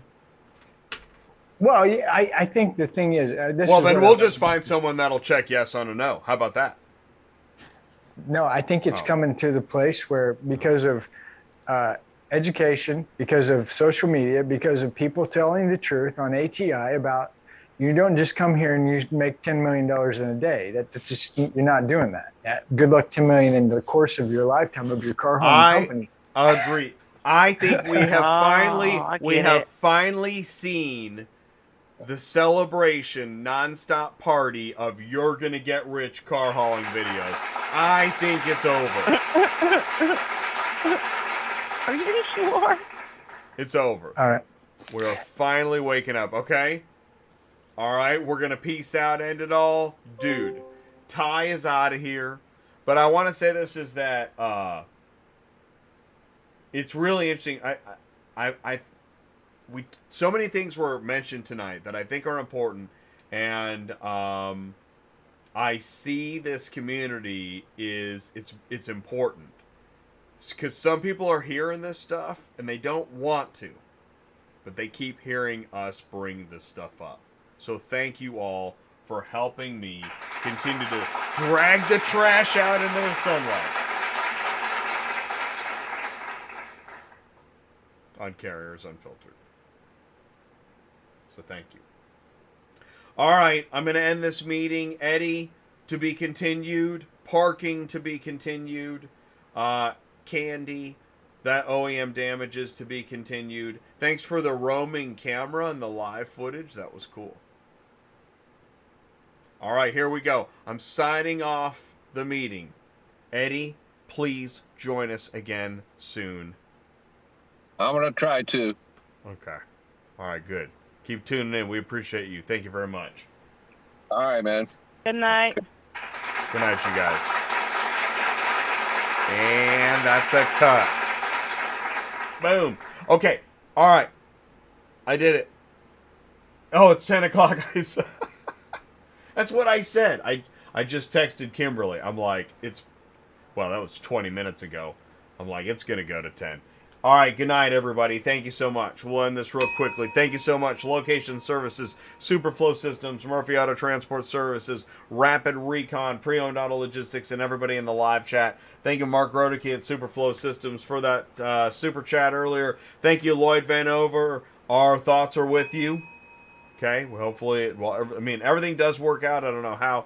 So, sorry that happened to you live, but we appreciate you joining us. And Vance, and Terone, and Kandy, and Eddie, Ola. This was a really fascinating conversation tonight, so thank you so much. I got a couple new meme ideas on stuff that I'm working on now, based on stuff that I heard. So keep it coming. If we need a broker's unfiltered, a shipper's unfiltered, it'd be probably, I think that would be shippers unhinged, huh? So let me know what we need to talk about next. I got some show openings. We got some trade shows coming up. We got some other things in the works, but we definitely appreciate you, because without you, we just don't have the same show. So I really do appreciate you. And send me an email, autotransportintel@gmail.com. Thanks for your participation. Here comes the car hauler. Please join us tomorrow on Live Carrier Advice with Brian and Ziggy. That's going to be great. That's at noon tomorrow. We got Dispatching Live on Thursday. And Jason Rice of Lot Pop joining us Friday at noon on Cars on the Move. Everybody stay safe. Thank you so much. Peace out. Here it comes. Good night.